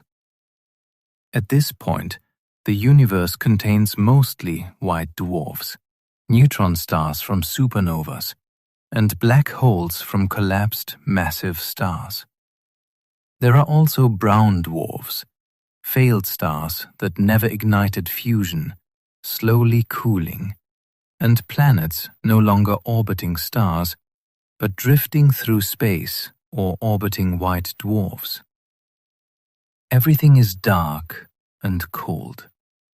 White dwarfs and neutron stars still glow faintly from residual heat, but that heat gradually radiates away. Eventually, over timescales of 10 to the 30 power years, all these objects will cool to near absolute zero. They'll become black dwarfs. Cold, dark remnants with no internal heat. During this time, another process is occurring. Gravitational interactions between objects in galaxies or galaxy remnants will gradually eject most objects into intergalactic space. When two objects pass near each other, they exchange momentum gravitationally. One speeds up, one slows down. The one that speeds up gains energy and might achieve escape velocity, getting ejected from the galaxy. The one that slows down falls deeper into the galaxy's gravitational potential. Over trillions of years, this process, called gravitational slingshot, ejects about 90% of objects from galaxies. They drift off into intergalactic space, isolated, cooling, never to interact with anything again. The remaining 10% fall toward the center of the galaxy, where they either collide and merge or orbit the central supermassive black hole. So by about 10 to the 30 power years, galaxies have largely evaporated. Most stellar remnants are isolated in intergalactic space. A few have merged or been captured by black holes. And speaking of black holes, they're the longest-lived objects in the universe. White dwarfs cool down but don't disappear. Black dwarfs just sit there forever, unless something happens to them. Black holes, paradoxically, eventually evaporate. This was discovered by Stephen Hawking in 1974.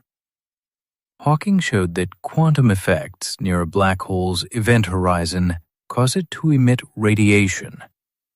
This became known as Hawking radiation. Here's how it works. In quantum field theory, empty space isn't truly empty. It's filled with quantum fluctuations where particle-antiparticle pairs pop into existence briefly before annihilating each other. Near a black hole's event horizon, these quantum fluctuations can be separated. One particle falls into the black hole while its partner escapes. From outside, it appears the black hole is emitting particles.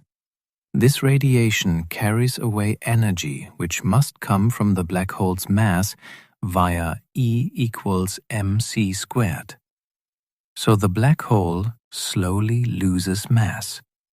It evaporates. The rate of evaporation depends on the black hole's mass.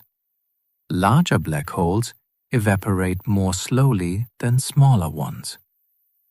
A black hole with the mass of the Sun would take about 10 to the 67 power years to evaporate completely. That's 10 million trillion years. A timescale so vast, it's almost meaningless. For comparison, the universe's current age is about 10 to the 10 power years. Supermassive black holes at galaxy centers with masses millions or billions times the Sun's mass will take even longer. A billion solar mass black hole evaporates in about 10 to the 100 power years. There's no physical intuition for timescales this long. The entire history of the universe, from Big Bang to now, is less than a single moment compared to these timescales. But eventually, even supermassive black holes evaporate. The final moments are dramatic. As a black hole loses mass, its temperature increases and it radiates faster. The evaporation accelerates.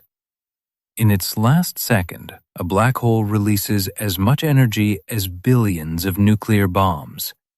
A final flash of gamma rays. Then, Nothing. The black hole is gone, converted entirely into radiation that spreads into space.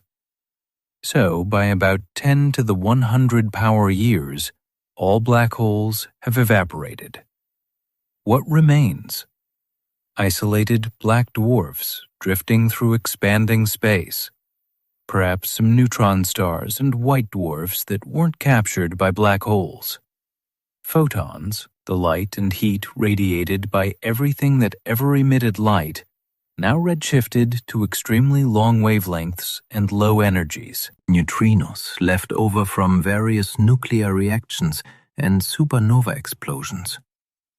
And dark matter, whatever it is, still present but spread incredibly thin.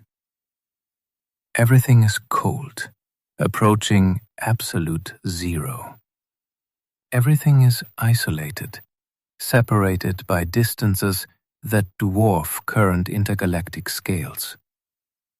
The observable universe at this point would be vastly smaller than it is now, because accelerating expansion has pushed almost everything beyond the cosmological horizon.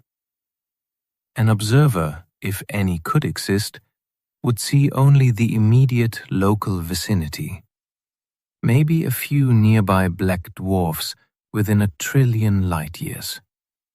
Everything else beyond detection. But we're not done yet, because there's one more process that might occur. Proton decay. In the standard model of particle physics, protons are stable. They don't decay spontaneously. An isolated proton could exist forever. But some theories beyond the standard model, particularly grand unified theories, predict that protons do decay, just extremely slowly. If protons decay, they have a lifetime of at least 10 to the 34 power years. That's the current experimental lower bound. We've looked for proton decay in large detectors containing trillions of protons and haven't seen any decay in decades of observation. This puts constraints on how fast protons can decay. But it's possible they decay with a lifetime of 10 to the 36 power years or 10 to the 40 power years. We wouldn't have detected that yet. If protons decay, then all matter eventually breaks down. Black dwarfs are made of atoms, which are made of protons, neutrons, and electrons. Neutrons outside atomic nuclei are unstable, decaying in about 15 minutes. But neutrons inside nuclei are stable, held together by the strong nuclear force. However, if protons decay, neutrons will also decay shortly afterward because the nucleus becomes unstable. So, a black dwarf would slowly dissolve as its protons decay, one by one, over timescales of 10 to the 40 power years. Every black dwarf would completely vanish, converted into lighter particles like positrons, neutrinos, and photons. These particles would spread into space, contributing to the background radiation. At this point, matter in the conventional sense no longer exists. No atoms, no nuclei, no stellar remnants, just a thin soup of photons, neutrinos, electrons, positrons, and whatever dark matter is, all spread across infinite expanding space at temperatures incomprehensibly close to absolute zero. The universe has reached heat death, maximum entropy, complete thermal equilibrium. No differences anywhere, no gradients, no concentrated energy. Nothing can happen because there's no energy differential to power any process. This is the ultimate fate of the universe in the most likely scenario. Not a dramatic ending, no big crunch or big rip, just a slow fade into cold, dark, empty equilibrium. And here's the profound part. From the perspective of someone at the beginning, from the Big Bang, the universe seems to exist for about 10 to the 40 power years. That's the time scale until proton decay finishes dissolving everything. But from the perspective of the universe itself, from the initial Big Bang singularity to the final equilibrium state, the vast majority of that time is spent in the equilibrium state. The interesting part, the part with structure and stars and galaxies and life, is just the first tiny fraction. 10 to the 14th power years of star formation. 10 to the 30th power years of stellar remnants cooling. 10 to the 100th power years of black hole evaporation. Then infinity, or near infinity in the equilibrium state. The entire history of the universe that we can relate to. Everything that's ever happened or will happen that we'd consider significant occurs in the first 10 to the 100 power years.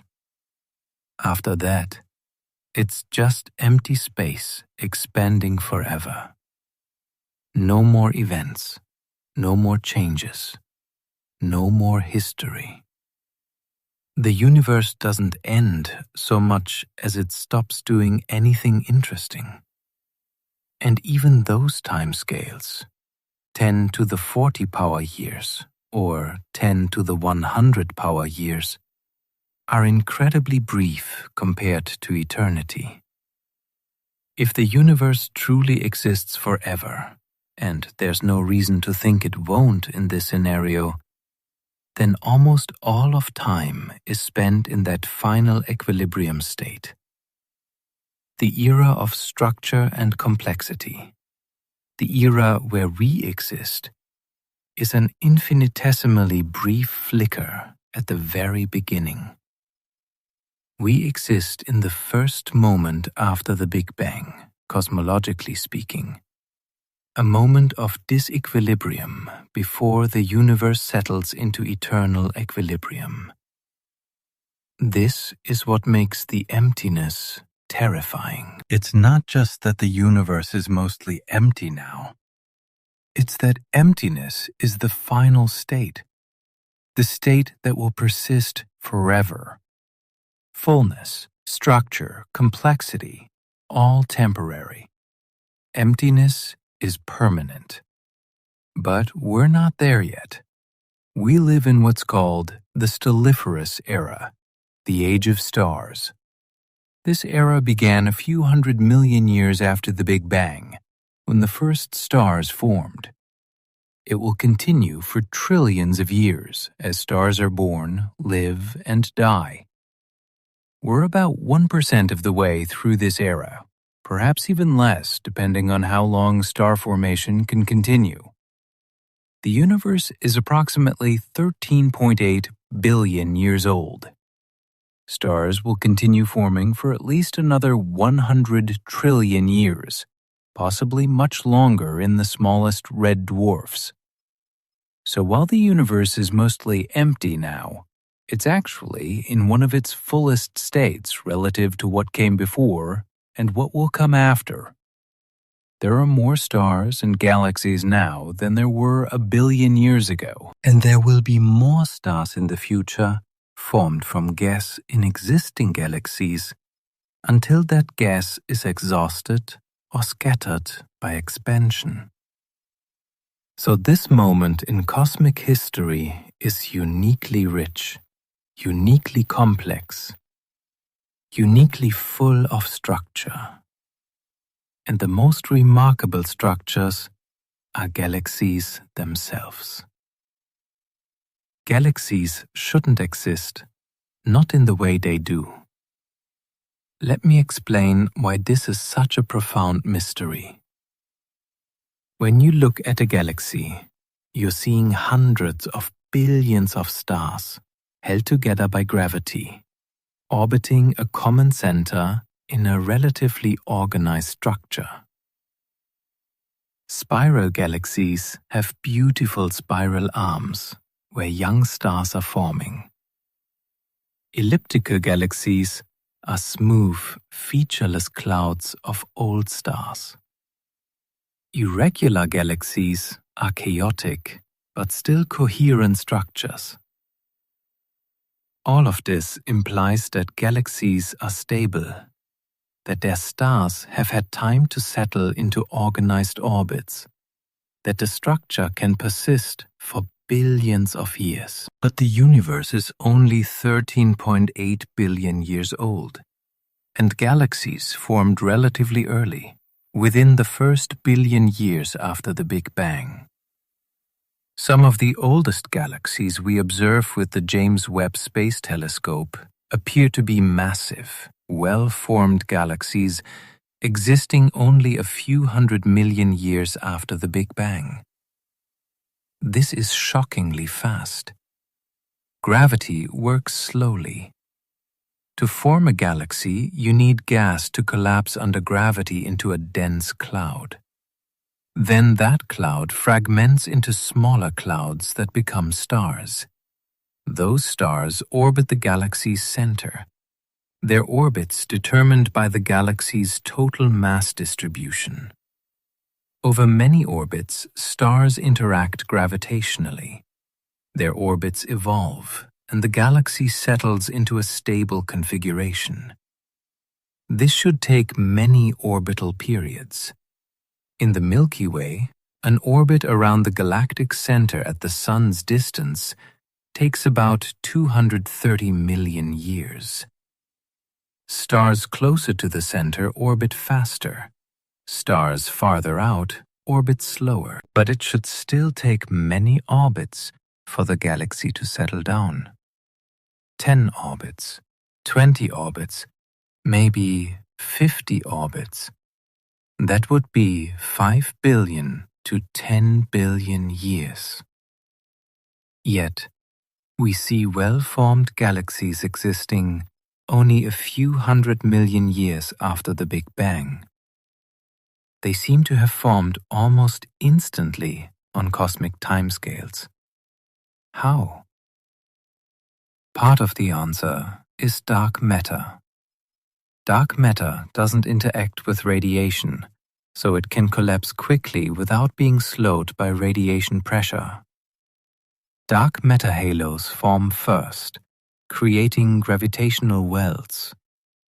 Normal matter falls into these wells, concentrated by the dark matter's gravity. This speeds up galaxy formation significantly. Without dark matter, galaxies would take much longer to form, possibly so long that the window for star formation would close before galaxies became stable. But even with dark matter, there are mysteries. Why are spiral galaxies so organized? Spiral arms are patterns where star formation is enhanced by density waves traveling through the galactic disk. Gas clouds compress when they enter a spiral arm, triggering star formation, creating bright young stars that define the arm's visible structure. But spiral structure should be unstable. Differential rotation, where inner parts of the disk orbit faster than outer parts, should wind spiral arms tighter and tighter until they disappear. This is called the winding problem. Yet spiral galaxies maintain their spiral structure for billions of years. The leading explanation is that spiral arms aren't material structures, they're density waves. Like sound waves or water waves, the pattern moves, but the material doesn't. Stars and gas move in and out of spiral arms as they orbit, but the arms themselves persist as patterns in the density distribution. This works mathematically, but requires specific conditions in the galaxy's disk. The disk needs to be the right mass, the right size, with the right distribution of stars and gas. Too massive or too lightweight, and spiral structure can't persist. Why do so many galaxies have these conditions? We don't fully know. Another mystery is galaxy rotation curves. When astronomers measure how fast stars orbit at different distances from the galactic center, they find something unexpected. In the outer regions of galaxies, stars orbit much faster than they should based on visible matter alone. This is the primary evidence for dark matter. But the distribution of dark matter needed to explain the rotation curves is very specific. Dark matter forms a roughly spherical halo around each galaxy with a particular density profile. Dense at the center, gradually less dense moving outward. This profile, called the NFW profile after the physicists who discovered it, emerges naturally from computer simulations of dark matter collapse. But why does nature consistently produce this particular distribution? And why does the dark matter halo exactly match the visible galaxy in ways that produce stable rotation curves?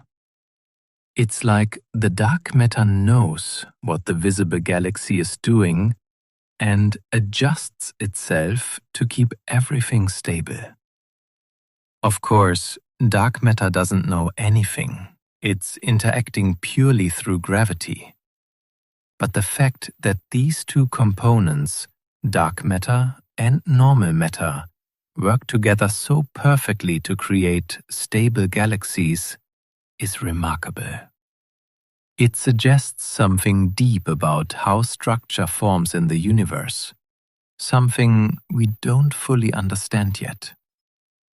Then there's the problem of galaxy masses. Galaxies come in a huge range of sizes, from dwarf galaxies with 10 million stars to giant elliptical galaxies with 10 trillion stars. That's a factor of 1 million difference in mass. Why this particular range? Why not galaxies with only 1,000 stars? Or galaxies with 1 quadrillion stars? The answer seems to be that smaller structures can't hold together against various disruptive processes. Supernova explosions, stellar winds, radiation pressure from young stars. All these can blow gas out of small galaxies. If a galaxy is too small, it loses its gas and can't form new stars. It fades away or gets absorbed by a larger neighbor. On the large end, there seem to be limits to how big galaxies can grow. The largest galaxies form in the centers of massive galaxy clusters through mergers.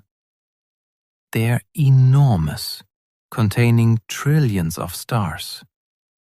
But even they have limits set by the amount of matter available in their region, and by the expansion of the universe, preventing more distant matter from falling in. So the range of galaxy masses we observe is set by physical processes that favor certain scales over others.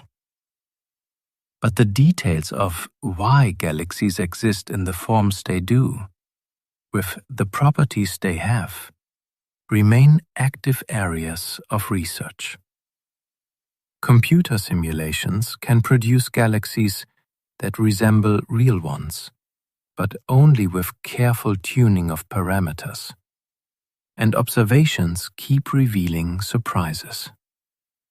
The James Webb Space Telescope is finding massive galaxies in the early universe that shouldn't exist according to our models. They are too massive, too well formed, too quickly after the Big Bang. Either our models are missing something about how galaxies form, or there's some new physics we don't understand. This is exciting for astronomers because it means we are still discovering how the universe works. But it also means galaxies are even more remarkable than we thought. They are not inevitable structures that form easily. They're finely balanced systems whose existence depends on multiple factors being just right. Dark matter providing gravitational scaffolding. Initial density fluctuations being the right amplitude. Star formation processes converting gas into stars at the right rate. Feedback from supernovas and black holes regulating how much gas remains. Mergers and interactions between galaxies redistributing matter. All of this has to work together to produce the galaxies we see. Change any one factor significantly, and galaxies would be very different or might not exist at all. This brings us back to the anthropic principle. We observe galaxies to exist in forms conducive to star formation and planet formation and life. Because if they didn't, we wouldn't be here to observe them. But it's worth appreciating how special this situation is. The universe could have been more uniform, with no density fluctuations, producing no structure, or more clumpy, with fluctuations so large that only black holes formed. Or expansion could have been faster, preventing matter from clumping at all. Or dark matter might not have existed, slowing structure formation so much that galaxies never formed before the era of star formation closed. Any of these scenarios would have produced a universe without galaxies, without stars, without planets, without life. The fact that we exist to observe galaxies means we live in one of the rare configurations of initial conditions that produce a structure. And even within that rare configuration, we exist at a special time, early enough that galaxies are still forming and evolving, providing dynamic environments for star formation. Late enough that several generations of stars have lived and died, producing heavy elements needed for planets and life. Not so late that expansion has isolated all galaxies beyond observation. This is our cosmic context. A brief window in a vast universe where structure exists and can be observed. We live in an era when the universe still has structure, when galaxies are close enough to observe each other, when stars are common enough that planets can orbit them and life can arise.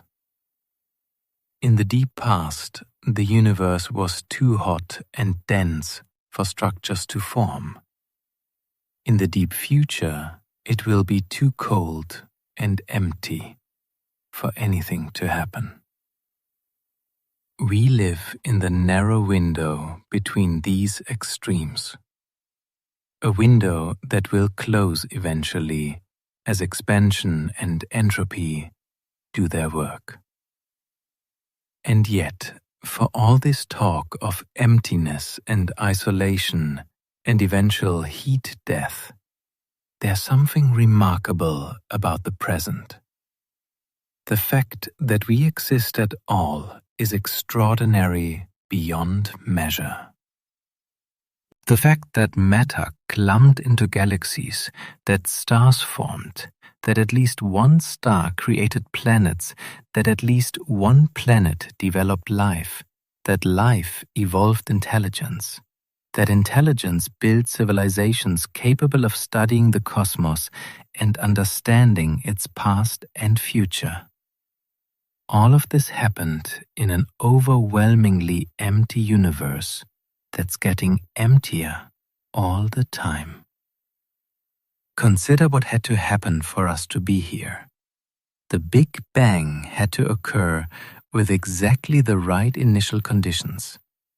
Inflation had to happen, smoothing the universe and creating quantum fluctuations of exactly the right amplitude.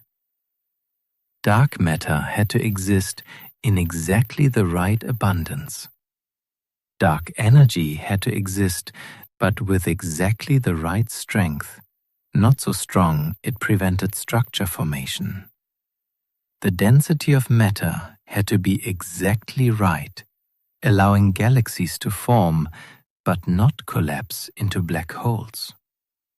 Stars had to form and evolve, creating heavy elements through nuclear fusion. Those stars had to explode as supernovas, scattering heavy elements into space. Second-generation stars, like the Sun, had to form from gas enriched with these heavy elements. Planets had to coalesce from the debris around these stars. At least one planet had to be in the habitable zone, the right distance from its star for liquid water. That planet needed a stable climate for billions of years while life evolved from chemistry.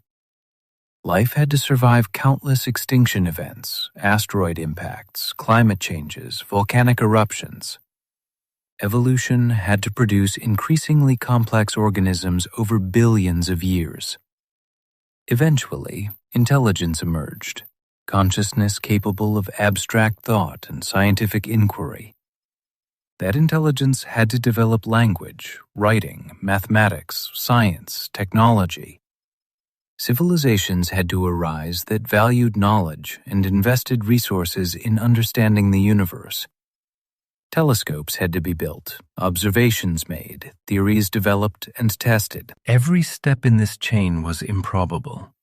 Any one of them could have failed. If the density fluctuations had been slightly different, galaxies might not have formed. If dark matter didn't exist, structure formation would have been too slow. If dark energy was stronger, expansion would have prevented galaxies from collapsing. If the Sun had been slightly more massive, it would burn too fast and die before complex life could evolve. If Earth had been slightly closer to the Sun, it would be too hot for life. Slightly farther, and it would be too cold. If Jupiter didn't exist, asteroid impacts on Earth might have been so frequent that complex life never had time to develop. If the Moon didn't exist, Earth's axial tilt would vary chaotically, preventing stable climates. Every detail matters. Change any one thing and we might not be here. This is sometimes called the fine-tuning problem. The universe appears finely tuned for life, with many parameters set to exactly the values needed for complexity to arise. Some physicists interpret this as evidence for design, for a creator who set the parameters deliberately. Others invoke the multiverse, the idea that there are countless universes with different parameters, and we necessarily find ourselves in one where conditions permit life.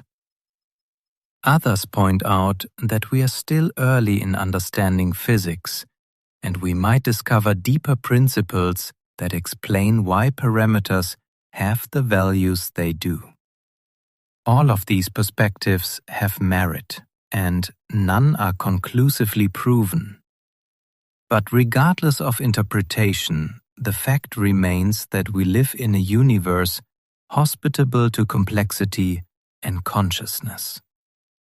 And that universe is mostly empty. The emptiness isn't a bug, it's a feature. It's a necessary consequence of the conditions that allow structure to form. Too dense, and everything would collapse into black holes. Too empty, and gravity couldn't pull matter together into galaxies. The universe had to be exactly this empty to produce galaxies and stars and us. And it's getting emptier because dark energy is accelerating expansion, isolating structures from each other. But this process takes trillions of years. We exist in the era when the universe is full enough to observe and study, when there are still galaxies visible in our telescopes, when the cosmic microwave background is still detectable, when we can still piece together the universe's history and predict its future.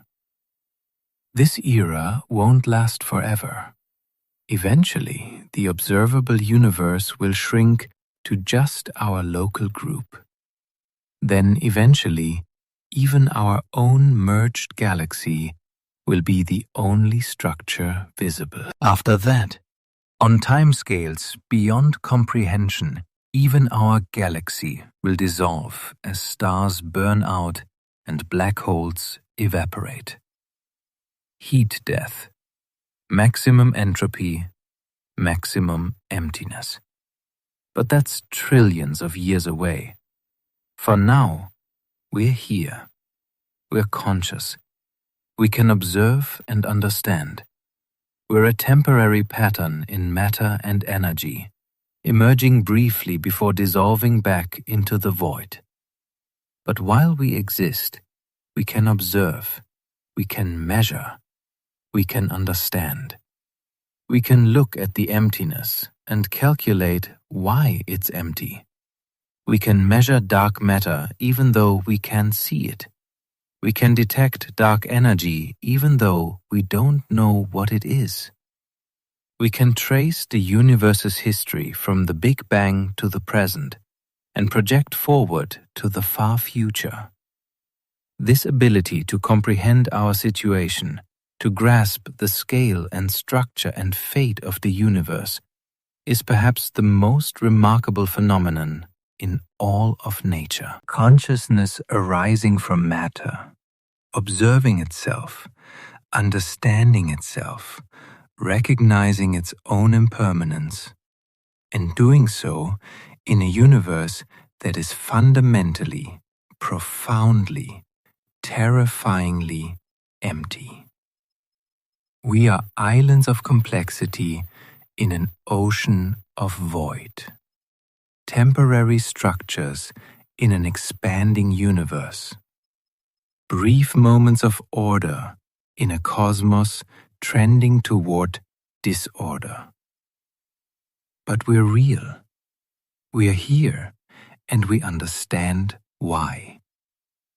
That understanding doesn't change the physics. It doesn't stop the expansion or prevent the heat death. But it transforms the meaning of emptiness. An empty universe that's never observed remains just empty. An empty universe that's observed and comprehended becomes something more.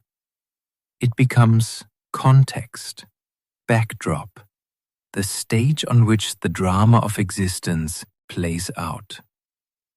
And the emptiness itself becomes meaningful because it explains why we're rare, why we're special, why this moment matters. If the universe were full, if galaxies were packed together like grains of sand on a beach, our existence wouldn't be remarkable. But they're not.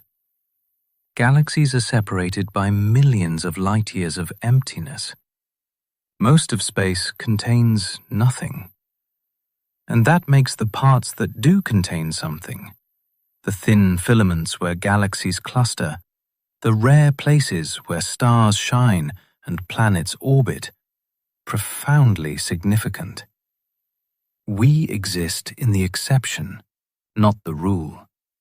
In the rare pockets of density scattered through vast emptiness.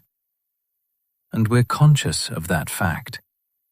We understand that we're rare, that our existence is improbable, that the emptiness surrounding us is the norm, and we are the exception. This knowledge should change how we see ourselves and our place in the universe. We're not central, not privileged by location or importance. We're not the purpose of creation. The universe wasn't made for us. It just happens to have conditions in certain rare places, at certain rare times, that allow complexity like us to exist. But that doesn't diminish our significance. It enhances it, because we are the universe's way of knowing itself. The rare places where matter organizes into structures capable of observation and comprehension. Where physics gives rise to chemistry, chemistry to biology, biology to consciousness, consciousness to science. Where the universe looks back at itself and understands why it's empty. The universe is empty for reasons we now grasp. It started nearly uniform, with only tiny density variations. Those variations amplified over billions of years into the structures we see today. But expansion was always working against structure formation. And now, with dark energy driving acceleration, expansion is winning decisively. Structures are dissolving, voids are growing, and the observable universe is shrinking. In the far future, everything will be isolated, disconnected, frozen, dark. Heat death, the final state of maximum entropy and maximum emptiness. But right now, in this brief moment between the Big Bang and heat death, the universe has structure. It has galaxies and stars and planets. It has life and consciousness and curiosity. It has us, looking up at the sky, measuring the distances between galaxies, calculating the density of matter, inferring the presence of invisible dark matter and dark energy, tracing the cosmic web of filaments and voids, understanding how it all came to be and where it's all going. The universe is empty, yes, terrifyingly, profoundly, overwhelmingly empty. Almost everything is nothing. Almost all of space contains almost no matter. And what matter exists is mostly invisible, mysterious, understood only through its gravitational effects. The voids are vast, the distances incomprehensible, the isolation absolute and increasing. Dark energy is tearing space apart, accelerating expansion, pushing everything away from everything else. The cosmic web is dissolving, structures are fading, the lights are going out, one by one. Entropy increases, order decreases, complexity gives way to simplicity. The universe is running down, cooling off, spreading out, approaching its final equilibrium state. But in the small fraction of space that does contain visible matter, in the thin filaments where galaxies cluster, in the rare regions where stars form, in the vanishingly unlikely places where planets orbit at just the right distance for life to arise, something extraordinary happens. Matter organizes itself into increasingly complex forms. Atoms become molecules, Molecules become cells. Cells become organisms. Organisms become conscious. And consciousness looks back at the universe and understands it. That understanding doesn't change the emptiness, doesn't reverse the expansion, doesn't prevent the eventual heat death, but it gives the emptiness meaning. Because an empty universe that's observed and comprehended is fundamentally different from an empty universe with nobody to notice. We are the universe noticing itself. Brief sparks of consciousness in an ocean of darkness. Temporary patterns in an expanding void. But we're here now, and we understand why the universe is empty. And that understanding, that ability to grasp the terrifying physics of cosmic emptiness while existing as complex structures within it, that's not nothing. That might be everything that matters in this brief moment before the darkness returns.